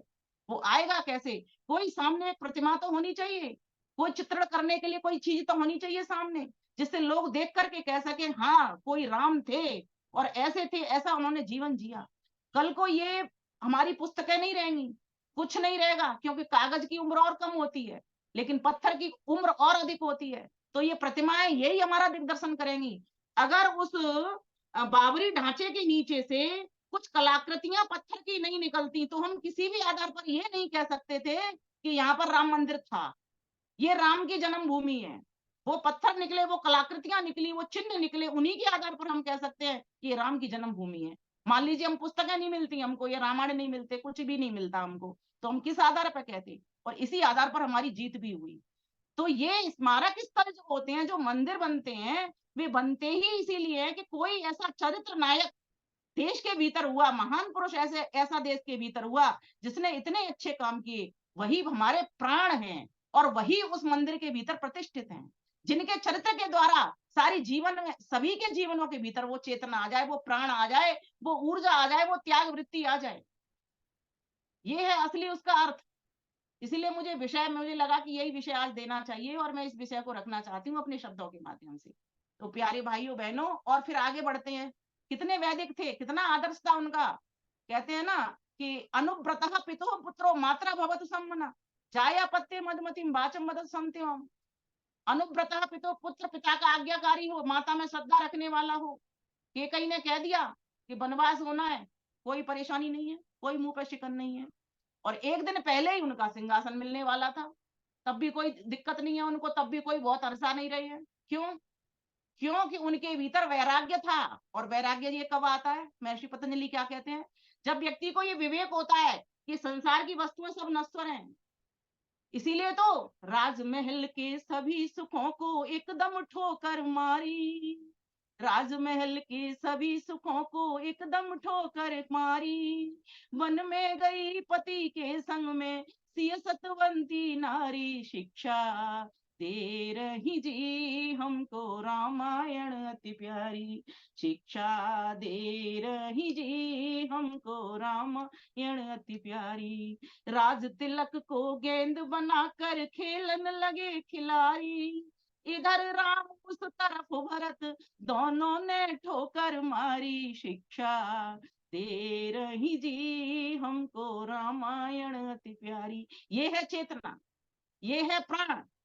भाई कहता है कि मैं नहीं लूंगा राजगद्दी, दूसरा भाई कहता है मुझे नहीं लेनी राजगद्दी, राजगद्दी तो तुम्हारी ही है क्योंकि तुम बड़े हो, हमारे सबके आदर्श हो। इधर कहते हैं नहीं, जब माँ का आदेश है मैं माँ के आदेश को मानूंगा, पिताजी ने मुझे आज्ञा दी है मैं बन जाऊंगा। हालांकि पिताजी की इच्छा नहीं थी, क्योंकि राम को सभी प्यार करते थे, और पिताजी भी चाहते थे अभी इसकी उम्र ही क्या है, अभी न विवाह होकर के आया है, अभी राजकाज भोगेगा, ये राजकाज को अच्छे से संभालेगा, पिताजी को पता था। लेकिन केकई को भी पता था, वो भी कम समझदार नहीं थी, वो भी कम वीरांगना नहीं थी, उनको भी पता था कि राम अगर वन में जाएंगे तो वन जाएंगे और मर्यादा पुरुषोत्तम हो जाएंगे। ये उनकी चेतना है, ये उनका प्राण है, उनके ऊपर भरोसा है माता केकई को भी। आप कहोगे मंथरा ने सिखाया, ठीक बात है, मंथरा ने सिखाया क्योंकि मंथरा का अपना स्वार्थ था, मंथन करती रहती थी, उसको पता है मैं इसके मायके से आई हूँ, अगर ये मेरी ये बन जाएगी, केकई का पुत्र भरत अगर राजा बन गया तो सब कुछ माल मेरा रहेगा, और मेरे जो पुत्र होंगे, आगे की संतान पौत्र होंगे, उनको भी खूब सुख मिलेगा यहाँ पर इस परिवार में रहते हुए, राजमहल के सुखों के भीतर रहते हुए। इसीलिए उसका तो अपना काम है। और दासी थी वो, तो दासी तो शूद्र को कहते हैं, अर्थात जिसको पढ़ाने से भी विद्या नहीं आए लेकिन सेवा काम वो अच्छा सा कर लेती है, तो उसको, उसके पास उतनी बुद्धि नहीं है, बस इतनी स्वार्थ की बुद्धि है, उसके पास परमार्थ की बुद्धि नहीं। लेकिन केकई को उसकी बात भी नहीं गिरानी है, सेवका की बात भी नहीं करानी है, उससे भी सेवा लेनी है, और इधर राजा दशरथ की भी को भी अपने ढंग से समझाना है, क्योंकि वो जानती है कि राम जी ही हैं जो राक्षसों का सफाया कर पाएंगे और सज्जनों की सुरक्षा कर पाएंगे। ये है प्राण, ये है चेतना। जो भी व्यक्ति रामायण के पात्र, जितने भी पात्र आप देखते हो, सभी की सभी पात्र राम जी से जुड़े हुए हैं, सभी की सभी कहीं ना कहीं त्याग कर रहे हैं। क्या केकई का बड़ा त्याग नहीं था? उसको पता था मेरे पति जाने वाला है, और आयु भी इतनी, वृद्धावस्था भी तो थी उनकी, 85 वर्ष के आसपास के होंगे तब ये इनको वनवास हो रहा है, क्योंकि 60 वर्ष के बाद तो उनका सुनने में आता है बच्चा ही आया है। राम जी चारों पुत्र हुए, पुत्र कामेष्टि यज्ञ के द्वारा, और उसके बाद फिर 25 वर्ष के वो विवाह कर हुआ है, जैसा कि वैदिक परंपरा थी। तो 24 साल से तो प्रारंभ होते हैं विवाह पुरुषों के, तो उस हिसाब से अगर हिसाब भी लगाते हैं हम, तो 85 वर्ष के आसपास के, तो वृद्धावस्था उनकी पूरी की पूरी हो गई।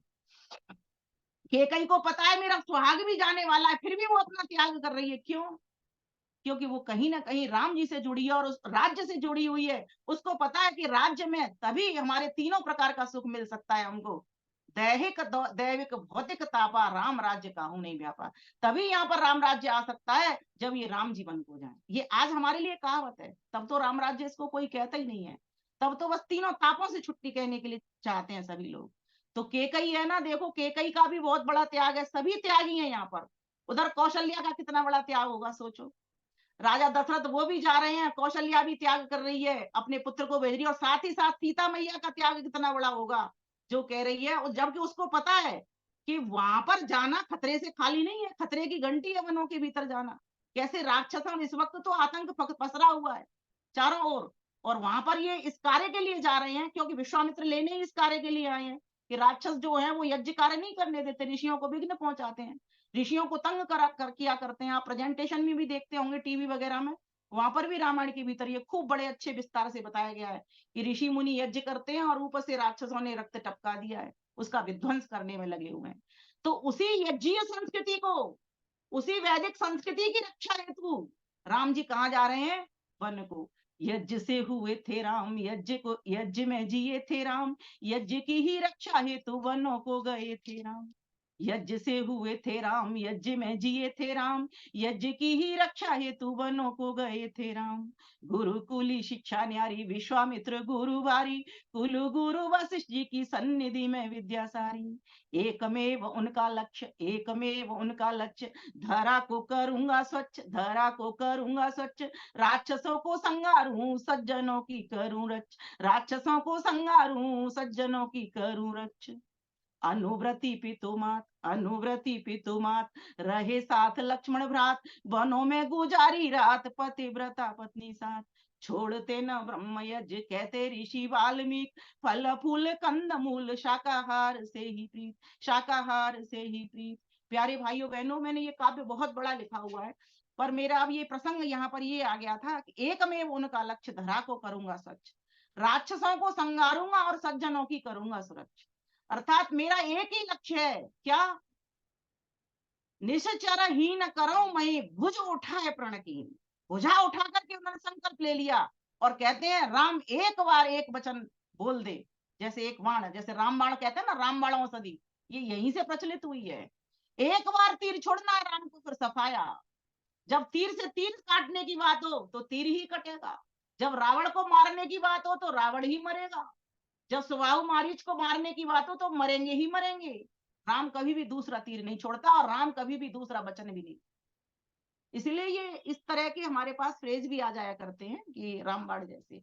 तो कहने का भाव यहाँ पर है कि राम जी ने पूरी की पूरी वैदिक मर्यादा, यज्ञ की संस्कृति की रक्षा हो या वेदों की संस्कृति की रक्षा हो या धर्म की रक्षा हो, कोई ऐसा बिंदु मुझे बता दीजिए जिसकी उन्होंने रक्षा नहीं की हो। तो बताइए ये चेतना के संवाहक हुए कि नहीं हुए? मृत समाज में, मृत राष्ट्र में प्राण फूंकने का जो काम करे वही तो प्राण प्रतिष्ठा है, वही तो चेतना के संवाहक है। वाहक कौन? जो वहन करके ले जा रहा है, कहाँ की ओर ले जा रहा है? हमें जीवित करने की ओर, जिंदा रखने की ओर। समाज में लोग श्वास तो ले रहे हैं और जीवित भी दिखाई दे रहे हैं, लेकिन आलसी निठल्ले बैठे हुए हैं।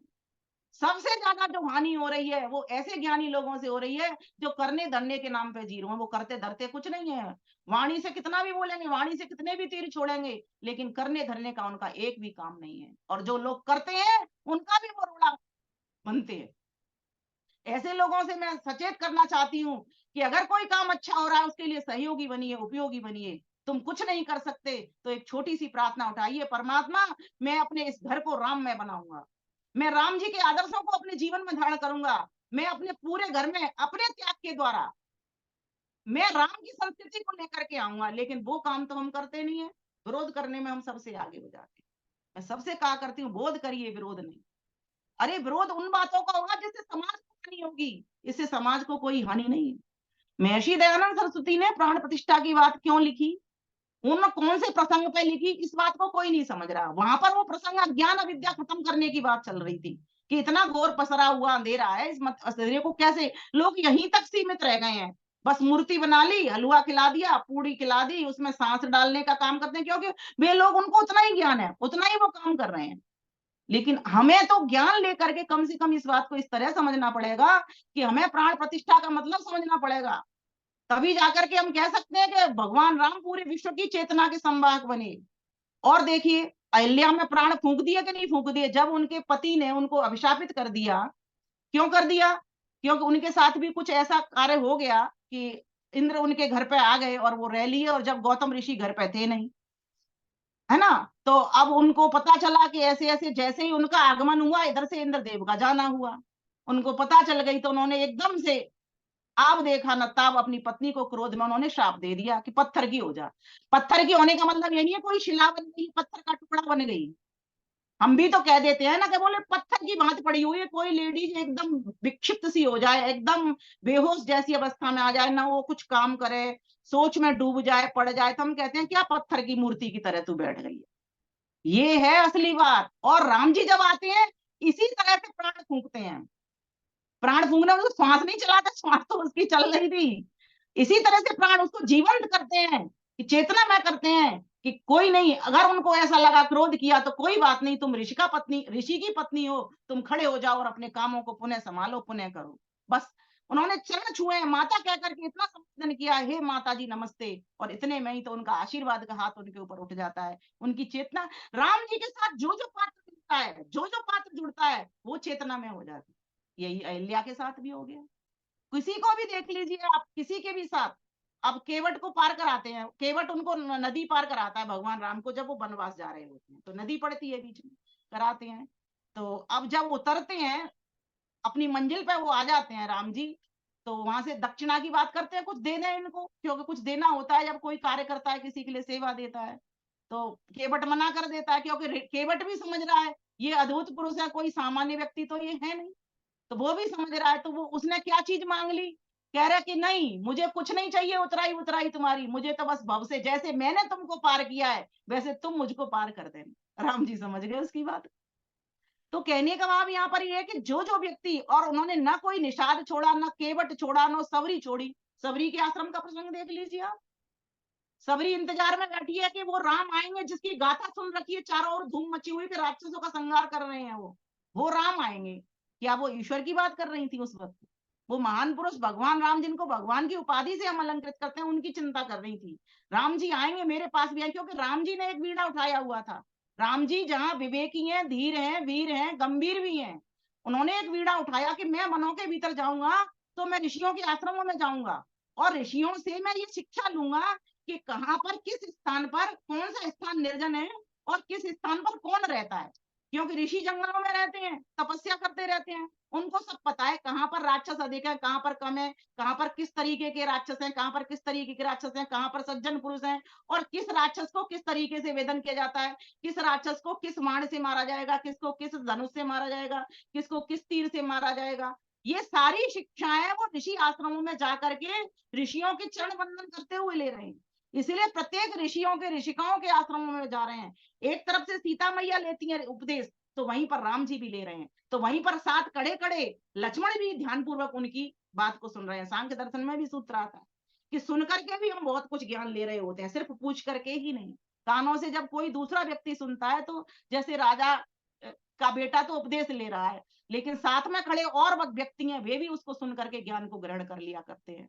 तो कहने का भाव यहाँ पर ये है कि भगवान राम जहां जहां गए हैं वहां वहां से वो अपनी चेतना भर के ला रहे हैं, और उस चेतना के द्वारा अन्य जगहों पर चेतना को जीवित रखने का प्रयास कर रहे हैं।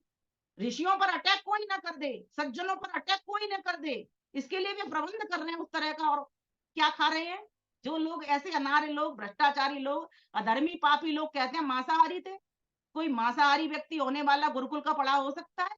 कोई वेद अध्ययन करने वाला, वैदिक जीवन जीने वाला हो सकता है? उनको मांसाहारी कह करके प्रेजेंट किया जाता है। हम लोगों को इस विरोध करना है तो इस चीज का विरोध करें और खुल करके सामने आए। ऐसे अनारों के मुंह पर तमाचा मारने की जरूरत है। वही अनार हैं जो मांसाहारी कहते हैं उनको। तो कहने का भाव यहाँ पर ये है कि जो शाक, कंद, मूल, फल खाने वाला हो, जंगलों में विचरण करने वाला हो, और जो पूरा जीवन, और देखिए संध्या देखिए उनकी, जब हनुमान जी सीता को देखो, चलो राम जी की अभी छोड़ते हैं, सीता को देख लो आप। जब हनुमान जी अशोक वाटिका में जाते हैं, संध्या का समय हो रहा होता है, उनको सीता खोजने पर नहीं पता चलती है, तो एक पेड़ पर देखते हैं वो बैठ करके कि सीता, शाम का समय हो रहा है, जरूर संध्या में होगी, हम भी अनुमान लगाते हैं ना, शाम का समय हो रहा है जितेंद्र भाई, कहीं ना कहीं संध्या में बैठे होंगे, कहीं ना कहीं आशा जी शाम का समय हो रहा है, ध्यान भजन कर रही होंगी, हम भी तो अंदाज लगाते हैं। हनुमान जी भी वही अंदाज लगा रहे हैं। इसका मतलब वो काल वैदिक काल था, वहां पर संध्या उपासना होती थी, सीता मैया वहां पर संध्या कर रही होती हैं, और जब संध्या से निवृत्त होकर के आते तब उनका वार्तालाप होता है दूसरे ढंग से। वो आपको सबको पता है कि क्या क्या वो देते हैं, कैसे लेती हैं और किस तरह से, क्योंकि वो, और देखिए लंका जलाने का भी मतलब समझिए, हनुमान जी कहते हैं पूंछ में आग लगा दी, पूंछ में आग लगा दी, सारी लंका उन्होंने धू धू करके जला दी। जब पूंछ में कोई किसी की, पहली बात तो किसी भी व्यक्ति की पूंछ नहीं होती, ठीक है, हम विरोध करें ठीक है, लेकिन बोध भी तो करें। पूंछ तो होती है, पूंछ नहीं होती तो पूंछ तो होती है। किसी की पूंछ देखो, आशा जी की पूंछ बहुत है भाई, आशा जी को सब सुनना चाहते हैं, उषा चित्कारा जी माता जी की पूंछ बहुत है भाई। अरे जरूरी थोड़ी है आशा जी की पूंछ कहां से आई, किसी मनुष्य की कोई पूंछ होती है क्या? तो विरोध करना है तो इस चीज का विरोध करें, और बोध करना है तो इस तरह से बोध करें।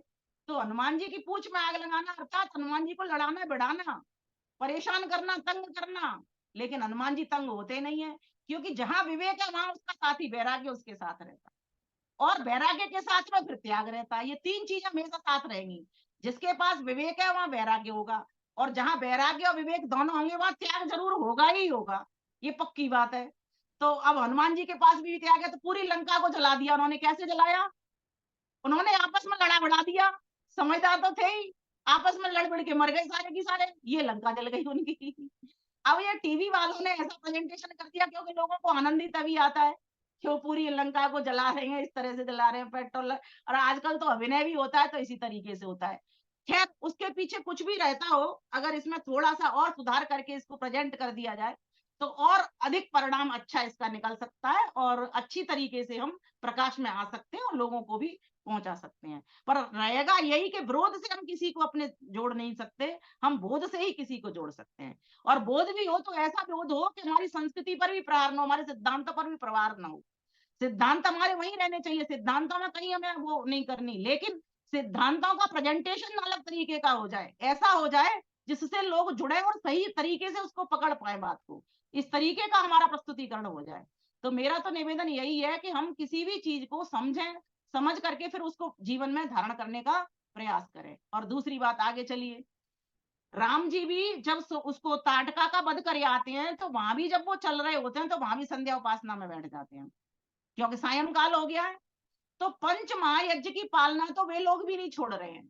तो जो पूर्ण वैदिक होगा, जिसने गुरुकुलीय संस्कृति को धारण किया होगा, जो गुरुओं से पढ़ा होगा, जिसने वेद वेदांगों की शिक्षा ली होगी, वही तो वैदिक जीवन जिएगा, और वही वैदिक जीवन जिएगा, वही भी त्याग संस्कृति लाएगा, और वही धर्म की रक्षा करेगा, धर्म का सफाया करेगा। सीधा सा फंडा है, यहाँ कोई रटने की बात तो इसमें है नहीं। तो राम जी इसी तरीके से सबकी चित्रा सभी के प्यारे बन गए। जैसे आपने देखा होगा, कोई कोई व्यक्ति इतना अच्छा होता है, जैसे सरल जी को ले लीजिए, चलो उदाहरण के रूप में, इनका नाम भी सरल और ये है सरल। हम सभी बहन भाई यहाँ बैठे हुए हैं, सभी के ये प्रिय हैं, अंदर से भी प्रिय है, यहाँ मंच पर बोलने की बात नहीं है, अंदर से भी प्रिय है। बाद में भी बात करते हैं तो हम कहते हैं इतने सरल है, इतने विनम्र है, कहते हैं ना। तो किसी भी व्यक्ति में अगर एक साथ बहुत सारे गुण आ जाए, बलवान भी हैं, ज्ञानी भी हैं, बैरागी भी हैं, त्यागी भी हैं, धनुर्धन भी हैं, है ना, हर तरीके की चीज उनके भी वैल्यूज। मैंने एक जगह पर 16 गुण लिखे हैं उनके, कहाँ लिखे थे मैं आपको वो बता देती हूँ। चलिए आज आपको, वैसे मैं 7 मर्यादाओं को बताने वाली थी, पर मैंने दूसरे प्रवचन में आपको 7 मर्यादाएं रख दी हैं, क्योंकि वेद का ही वो मंत्र है, सप्त मर्यादा कवय ततक्षुतासाम इदम एकाम अभ्यंग मुरात आर्यो इसकम उपनस्य नीडे, और क्या नाम है, पथाम विसर्गे दरुणे तस्थौ। इस तरह से वहां पर मिलता है ये प्रकरण। इसमें 7 मर्यादाओं की बात कही गई है कि अगर कोई एक भी मर्यादा का उल्लंघन करता है तो उसको पापी समझना। लेकिन भगवान राम ने एक भी मर्यादा का उल्लंघन नहीं किया है। मर्यादा क्या होती है? मर्यादा कहते हैं दहलीज, एक व्यक्ति की दहलीज है कि तेरा कर्तव्य क्षेत्र ये है, इसको नहीं तुझे लांघना। राम जी जानते हैं मेरा कर्तव्य राजमहल के भीतर कितना है, वन के भीतर मेरा कितना है, ऋषियों के आश्रम में मेरा कितना है, भाई के संग व्यवहार में मेरा कर्तव्य कितना है। इसीलिए तो उनको कहते हैं एक आदर्श भाई भी थे, एक आदर्श पिता भी थे। लवकुश जैसे बच्चे जिनके हों आदर्श पिता नहीं हो गए, वीर बहादुर बच्चे। कितने वीर बहादुर है, जब घोड़ा छोड़ा जाता है तो उसको उन्होंने पकड़ लिया और सारे परास्त कर दिए, लक्ष्मण वगैरह जितने भी उनके राजमहल से लोग गए थे सारे परास्त कर दिए।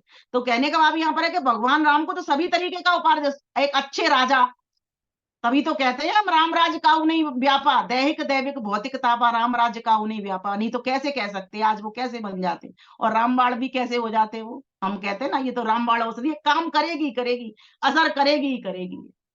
तो कहने का भाव यहाँ पर ये है कि भगवान राम के भीतर तो जो 7 मर्यादाएं, उनका जिक्र अगर आप चाहें तो आपको, 16 गुण सुनाती हूँ आज आपके। पहला है मातृ पितृ भक्ति। ऐसी मातृ पितृ भक्ति की मिसाल आज तक मुझे नहीं लगता, एक श्रवण कुमार के भीतर जरूर हम सुनते हैं, लेकिन एक उनमें भी बढ़कर के अगर नाम लिया जाए तो भगवान राम। क्यों? क्योंकि उन्होंने पूरी की पूरी त्याग में संस्कृति जी, वनों को गए इसीलिए वो बन गए। दूसरा, धैर्यवान। समय की सीमा है इसलिए मैं बहुत अधिक नहीं खोलूंगी।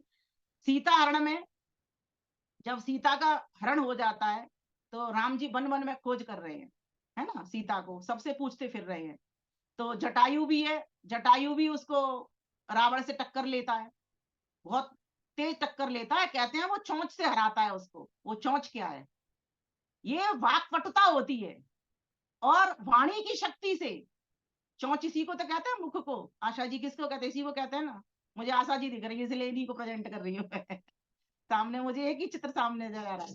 तो वाक्पटुता उनकी ऐसी थी जटायु की कि रावण को खूब परास्त करते हैं, लेकिन शारीरिक शक्ति क्योंकि बूढ़े हो गए थे इसलिए उनका नाम जटायु। जिसकी बड़ी बड़ी जटा हो जाए और जिसकी आयु बढ़ जाए, वृद्ध ज्ञानी पुरुष, ऐसे एक पंच नहीं होता गांव का मुखिया, ऐसे वो जटायु तो पक्षी थे, अर्थात ज्ञान और कर्म के पंख उनके अनुभव से भरे हुए थे। ऐसे वो पक्षी थे, इसलिए लोग उनको पक्षी भी समझ लेते हैं। असली मतलब उसका समझे कि पक्षी का अर्थ होता है, आज हम भी कोई ज्ञानी व्यक्ति हो और कर्म भी अच्छा कर रहा हो तो कहते हैं ये तो पक्षी है, आकाश में विहार करता है, ये तो गगन में रहता है, गगन में उड़ान भरता है, इतना दिमाग का तेज है और इतना कर्म भी इतने अच्छे अच्छे करता है। तो ज्ञान कर्म की पंख लेकर के वो उड़ते थे, कहने का मतलब ये है। लेकिन थे वो मनुष्य ही, वृद्ध थे और पक्षी थे। और पहले तो पैराशूट का जमाना भी था जो आज है वायुयान का। और देखो रावण के पास भी कितना बड़ा विमान था, है ना। राम जी भी जब सीता जी को लेकर के आ रहे हैं तो भी विमान में ही बैठ करके आ रहे हैं। तो वो काल तो हर तरीके से एक तरीके से समृद्ध था, लेकिन हर काल के भीतर राक्षस रहते ही रहते हैं। ये तीन सतोगुणी रजोगुणी तमोगुणी व्यक्ति रहते ही रहते हैं।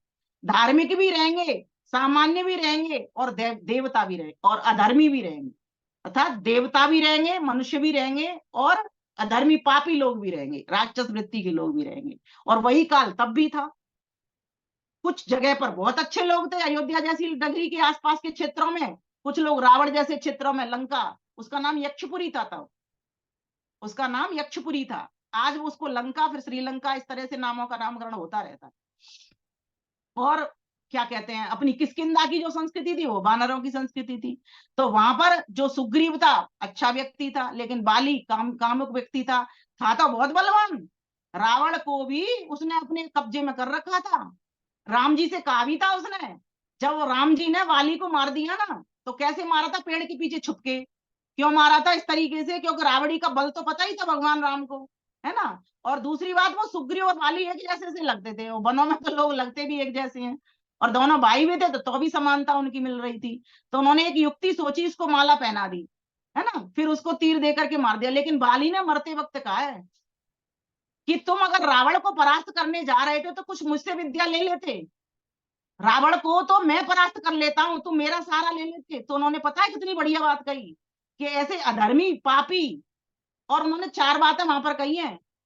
अनुज बधू भगिनी सुत नारी, 63 करके कुछ है, मैं अभी दिमाग में से उड़ गई है। बचपन में बहुत गाया करते थे हम, रामायण पढ़ा करते थे अपने दादाजी के साथ में, बहुत बोलते थे। इसमें 4 बातें देखो, बताती हूँ मैं आपको। अनुज बधू कहते हैं कि वो व्यक्ति पापी है, मूल्यहीन है, जो अपने भाई की पत्नी के साथ में ऐसा करता हो, क्योंकि उसने भाई की पत्नी को रख लिया था, सुग्रीव की पत्नी को अपने बस में कर लिया था। और फिर कहा भगिनी, बहन, जो बहन पर डोरे डाले वो भी। फिर कहा अनुज वधु भगिनी सुत नारी, और पुत्र की वधु, है ना। ये कहते हैं कि इस प्रकार के लोगों का के साथ में गलत व्यवहार जो करता है, बहन के साथ में, भाई की पत्नी के साथ में, जो बेटी समान ही हो गए एक तरीके से, बहन बेटी जिसको कहते हैं, और पुत्र की वधु, तो बताइए वो व्यक्ति कितना नीच होगा, कितना निर्लज्ज होगा। ऐसे की सहायता में बिल्कुल भी लेना पसंद नहीं करता, क्योंकि जब वो रावण के साथ युद्ध कर रहे हैं तो रावण के पास तो बहुत बड़ी सेना है ना, और उसके पास बहुत बड़ा हुआ विज्ञान है। एटम बम भी बहुत तरह तरह के हैं, जैसे आज देख लो आतंकवादी, अलगाववादी और उग्रवादियों के पास होते हैं। लेकिन राम जी के पास वो वनों से इकट्ठी की हुई सेना है, वनों से इकट्ठी की हुई। और उनके पास कौन से हथियार हैं? किसी के पास पेड़ है, किसी के पास तीर है, किसी के पास कमान है। आज भी चले जाओ आप आदिवासी वनवासी क्षेत्रों में, बहुत अधिक हथियार नहीं होते। वो तो वहां पर जो ऋषि थे ना, ऋषियों के पास बहुत सारी विद्याएं थी, वो विद्याएं वो सीख आए थे राम जी। उनसे शस्त्र और शास्त्रों को चलाने की बहुत सारी युक्तियां भी वो सीख करके आए थे, और विश्वामित्र ने भी उन्हें सिखाई थी बहुत सारी युक्तियां, वहां से भी उन्होंने सीख ली थी। तब जाकर के वो रावण को परास्त किया उन्होंने। अगर राम जी चाहते तो राजमहल से सेना मंगा लेते ना, अपने भरत को बोल देते, भरत लेकर के चला आता, लेकिन नहीं, ना तो उस पापी बाली का वो लिया उन्होंने, सहायता ली, क्योंकि वो तो मूल्यहीन है, जीवन मूल्यों को नहीं जानता, ऐसा अधर्मी पापी जिसने अपने भाई की पत्नी को धुपका लिया हो। और इधर वो ये भी नहीं करना चाहते कि मैं भाई के राज्य महल से सेना को मंगा लूं, है ना, नहीं, बन के लोगों को इकट्ठा करना है, इनमें संगठन बनाना है। तो संगच्छध्वम संवदध्वम संभो मनांसि जानताम, वेद के मंत्र को स्थापित करने की चेतना किसके पास थी? भगवान राम के पास थी। ये है प्राण प्रतिष्ठा। इसलिए भगवान राम हम सबके प्राण हैं, हम सबके जीवन मूल्य है। बहुत सारे मैंने प्रश्न लिखे हैं, क्या राम ईश्वर के अवतार थे? भगवान क्यों कहते हैं उनको हम? भगवान तो हम ईश्वर को भी कहते हैं, भगवान राम जी को भी कहते हैं। क्यों कहते हैं? तो भगवान तो हम दयानंद को भी कहते हैं। जो भग को धारण करता है वो भगवान हो जाता है ना, अर्थात भगवान है ऐश्वर्य। और आप प्रातः काल के मंत्र पढ़ोगे तो वहां पर भग भग भग भग, हर एक प्रत्येक मंत्र के भीतर भग भग की चर्चा हो रही है। भग ए भगवान अस्तु देवास्तेन वयम भगवंता श्यामा तम तो सर्व इज्जो अभीत सनो भग पुर येता हुआ है। 3 बार तो भग भग इसी में आ गई अंतिम मंत्र में, और आगे भी मंत्रों को पढ़ते चले जाएंगे तो तब वहां पर भी आपको भग भग दिखाई देगा। ये भग क्या है? इसका मतलब मनुष्य को परमेश्वर ने ये कृपा की है कि तुम भी इस भग से भर सकते हो, ऐश्वर्य को ले सकते हो। तो भगवान राम ने उस ऐश्वर्य को लिया, वो 16 गुणों के ऊपर उतारते हैं।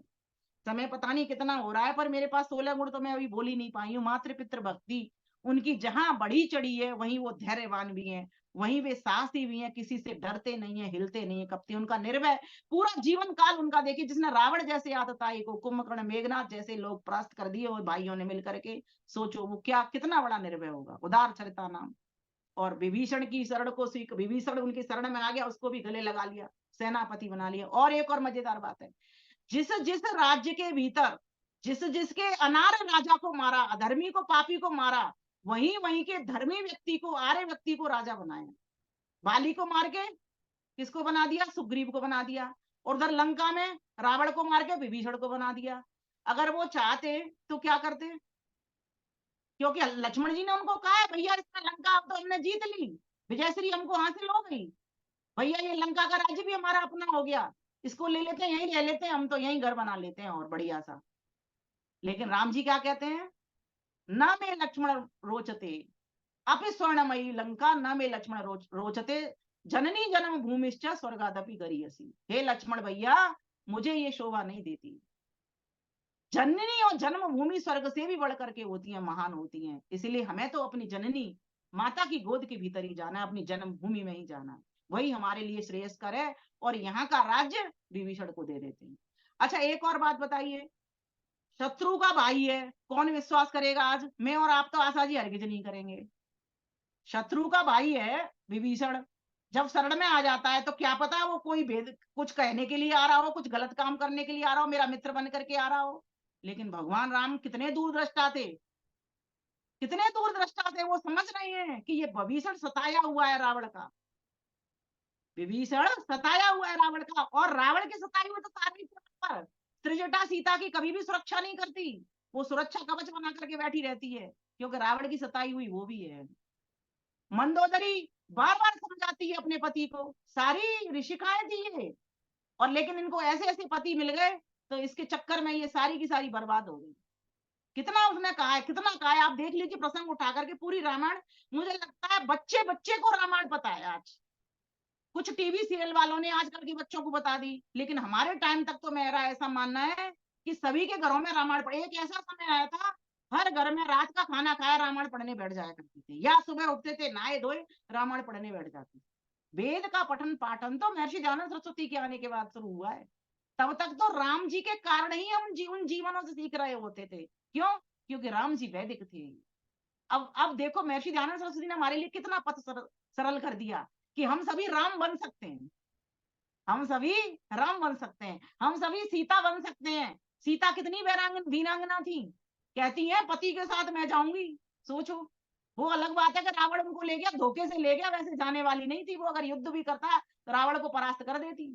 इतना बड़ा धनुष जिससे रावण परास्त होकर के आ गया था स्वयंवर में, रावण से उठा नहीं वो जिसको सीता मैया उठे। इसलिए तो उसके पिता ने कह दिया, राजा जनक ने, कि मैं उस व्यक्ति के साथ विवाह करूंगा जो इस, क्योंकि पहले तो गुण कर्म योग्यता ही पहचानी जाती थी।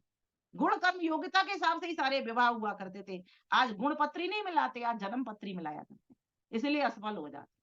अगर हम आज भी उस वैदिक संस्कृति का पालन करने वाले बन जाए तो मेरा ऐसा मानना है, हर घर से कौशल्या निकलेगी, हर घर से राम निकलेंगे और हर घर से सीता निकलेगी, हर घर से लक्ष्मण निकलेंगे, हर घर से उर्मिला निकलेगी, हर घर से भरत निकलेंगे, हर घर से मांडवी निकलेगी, हर घर से शत्रुघ्न निकलेंगे, हर घर से श्रुतकीर्ति निकलेगी, हर घर से हनुमान पैदा होंगे।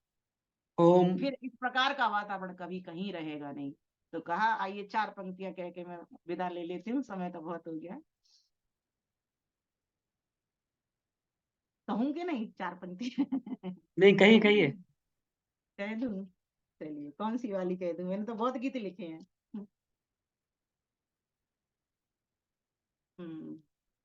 राम उत्सव इस तरह से मनाएंगे, राम उत्सव इस तरह से मनाएंगे, मर्यादित जीवन बना दिखलाएंगे, राम उत्सव इस तरह से मनाएंगे।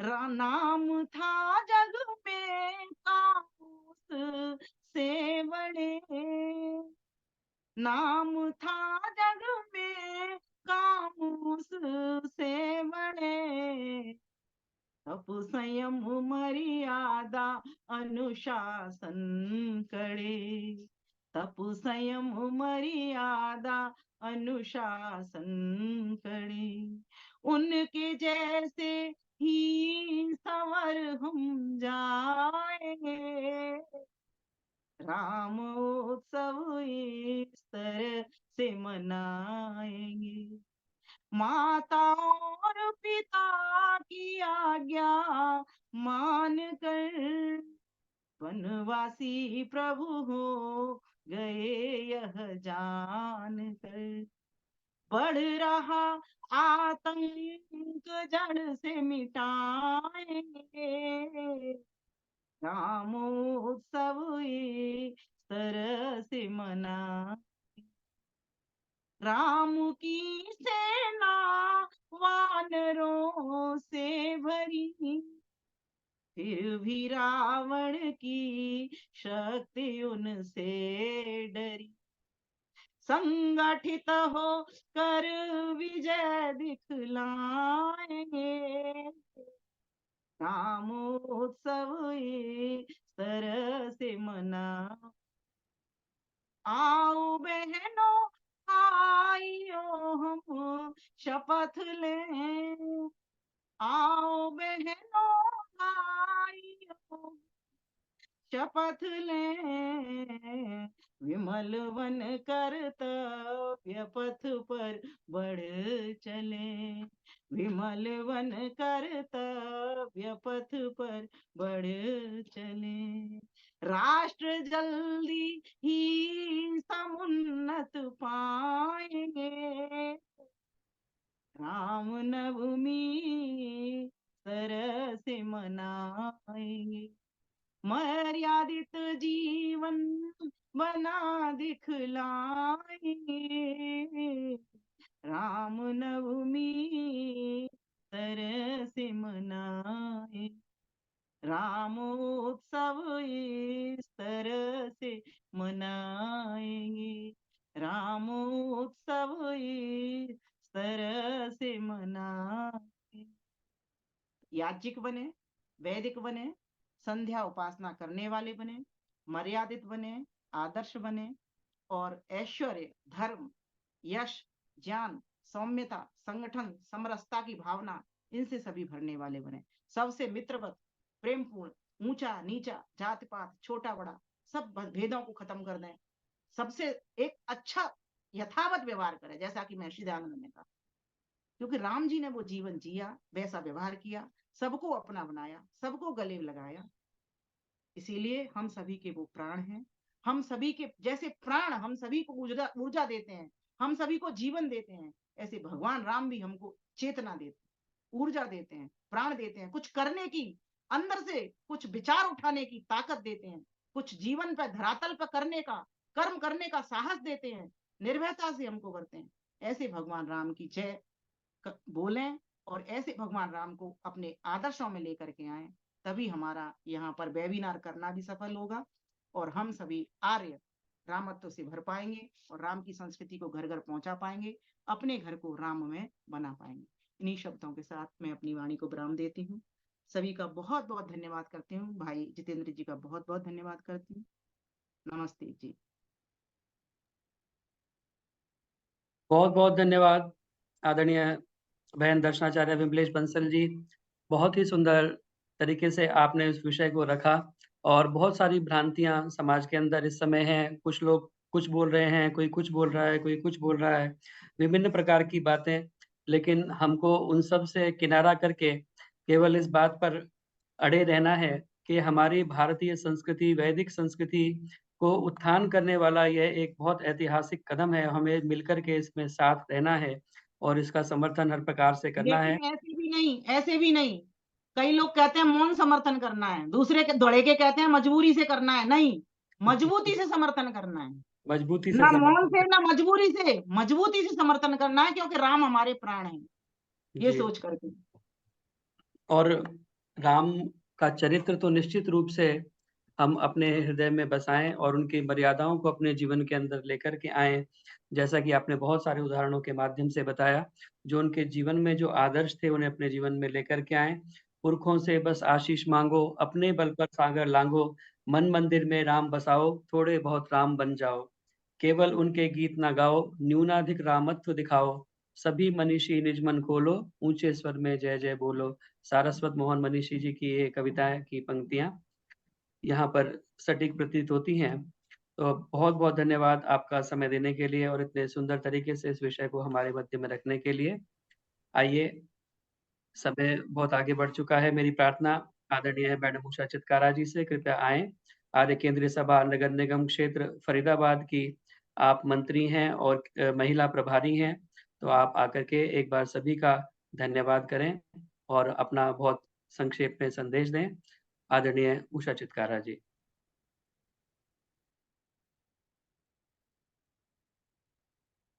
सबको सादर अभिनंदन। Am I audible? सुनाई दे रहा है ना भाई? विमल विदेही, आचार्य विमल विदेही जी ने क्या सुंदर तरीके से अपना व्यू रखा है।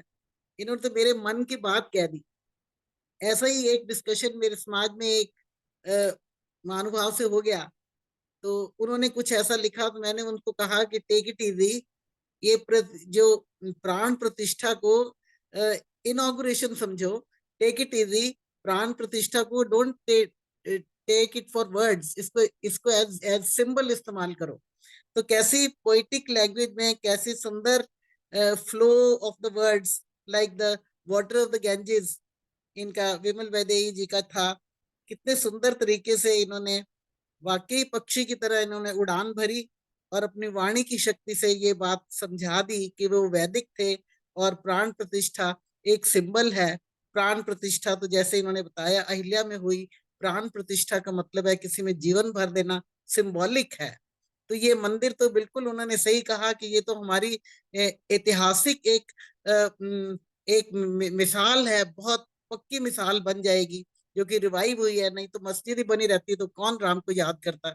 बिल्कुल ठीक कहा, ये कागज तो जल्दी से डिस्ट्रॉय हो जाते हैं, लेकिन पत्थर डिस्ट्रॉय नहीं होते। ये युगों युगांतरों तक ये स्मरण रहेगा। तो हम सबको भी इस महाउत्सव को महाउत्सव समझ के इसमें बिल्कुल पार्टिसिपेट करना चाहिए। इसमें इसी से सब में समरसता आएगी, सौम्यता आएगी। हम अपने घरों को राममय बनाएं और इस बात का हम मजबूती से समर्थन करें।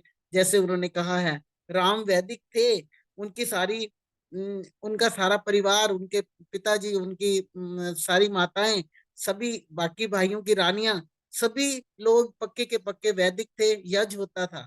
यहाँ अयोध्यापुरी में भी, जो अब अयोध्या का मतलब है जहाँ कोई युद्ध नहीं होता, मतलब कोई ऑपोजिट फीलिंग्स नहीं होंगी, क्लैश की फीलिंग्स नहीं होंगी, वहां पर भी 4 वेदियां बनी हुई हैं और अभी पीछे मैंने पढ़ा, ऑथेंटिक सोर्स से मुझे पता लगा कि वहां पे यजुर्वेद का यज्ञ हो चुका है, जिसमें 121 पाठी बुलाए गए थे वेद मंत्र पढ़ने के लिए, और बड़े सुंदर तरीके से इसका 4 दिन तक यज्ञ रहा है यजुर्वेदिक का।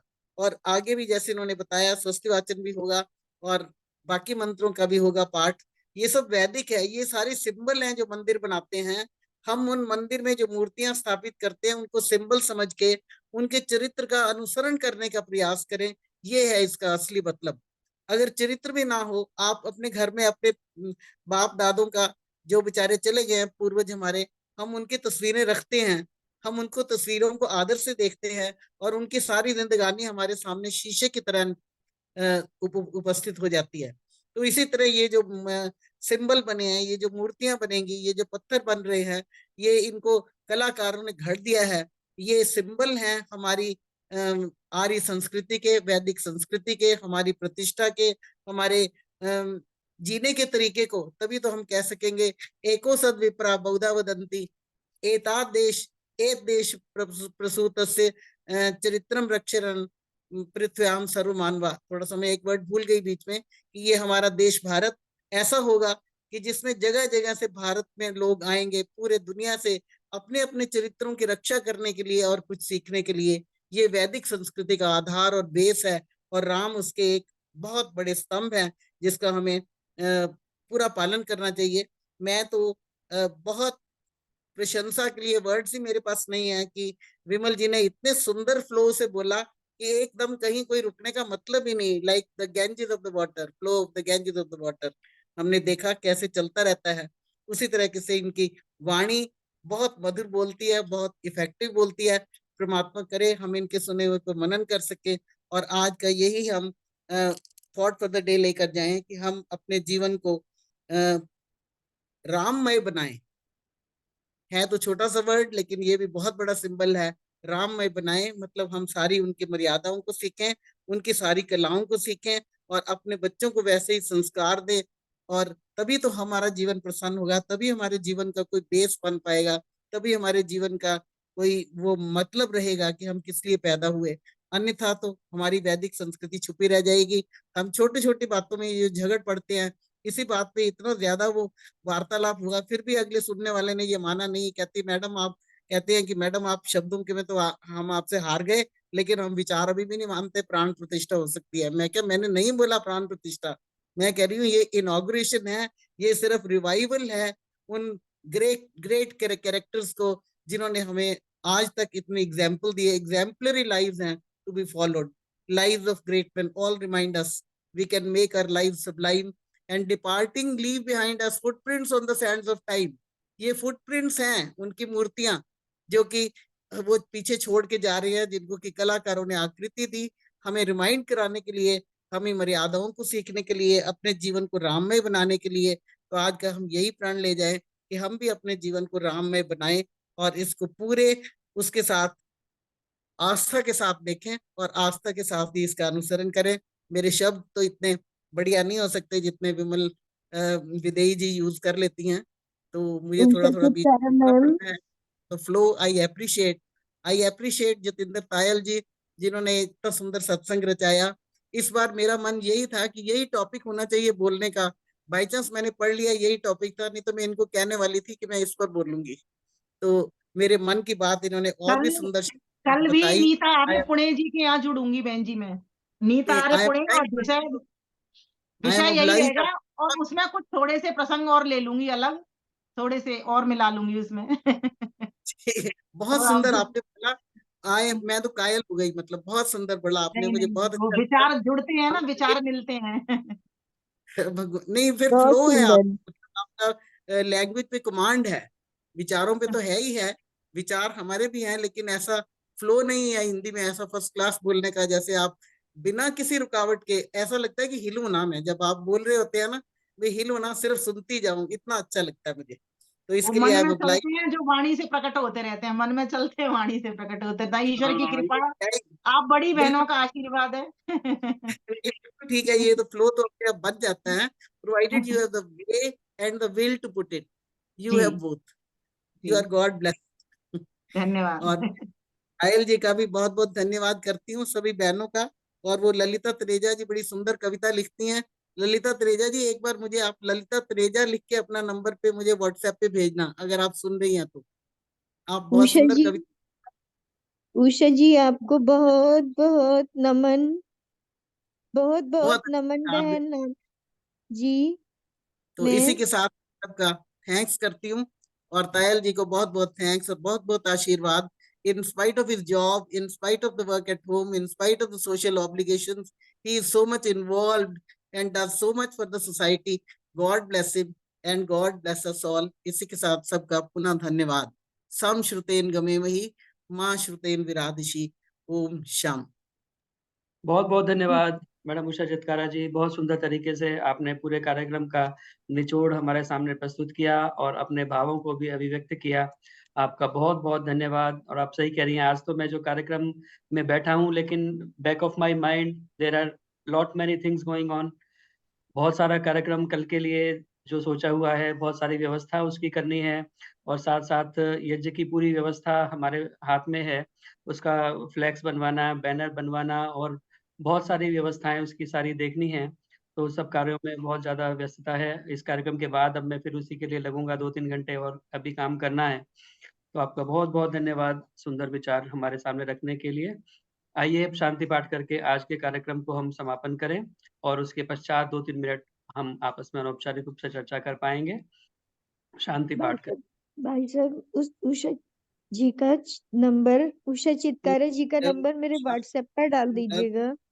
शम जी जी। शांति पृथ्वी शांति शान्तिरापः शान्तिरोषधयः शान्तिः वनस्पतयः शान्तिर्विश्वे देवाः शान्तिः ब्रह्म शान्तिः सर्वं शान्तिः शान्तिरेव शान्तिः सामा शान्तिरेधि। ओम शांति शांति शांति। जय घोष के लिए माइक ऑन कर सकते हैं। जो बोले सो अभय, सत्य सनातन वैदिक धर्म की जय हो। मर्यादा पुरुषोत्तम भगवान श्री रामचंद्र की जय। योगेश्वर भगवान श्री कृष्णचंद्र की जय। गुरुवर ब्रजानंद की जय। प्रवर्तक महर्षि प्रवरदेव दयानंद की जय हो। भारत माता की जय हो।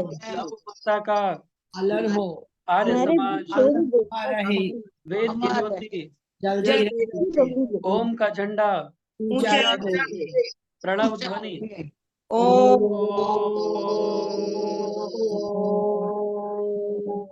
सबको नमस्ते।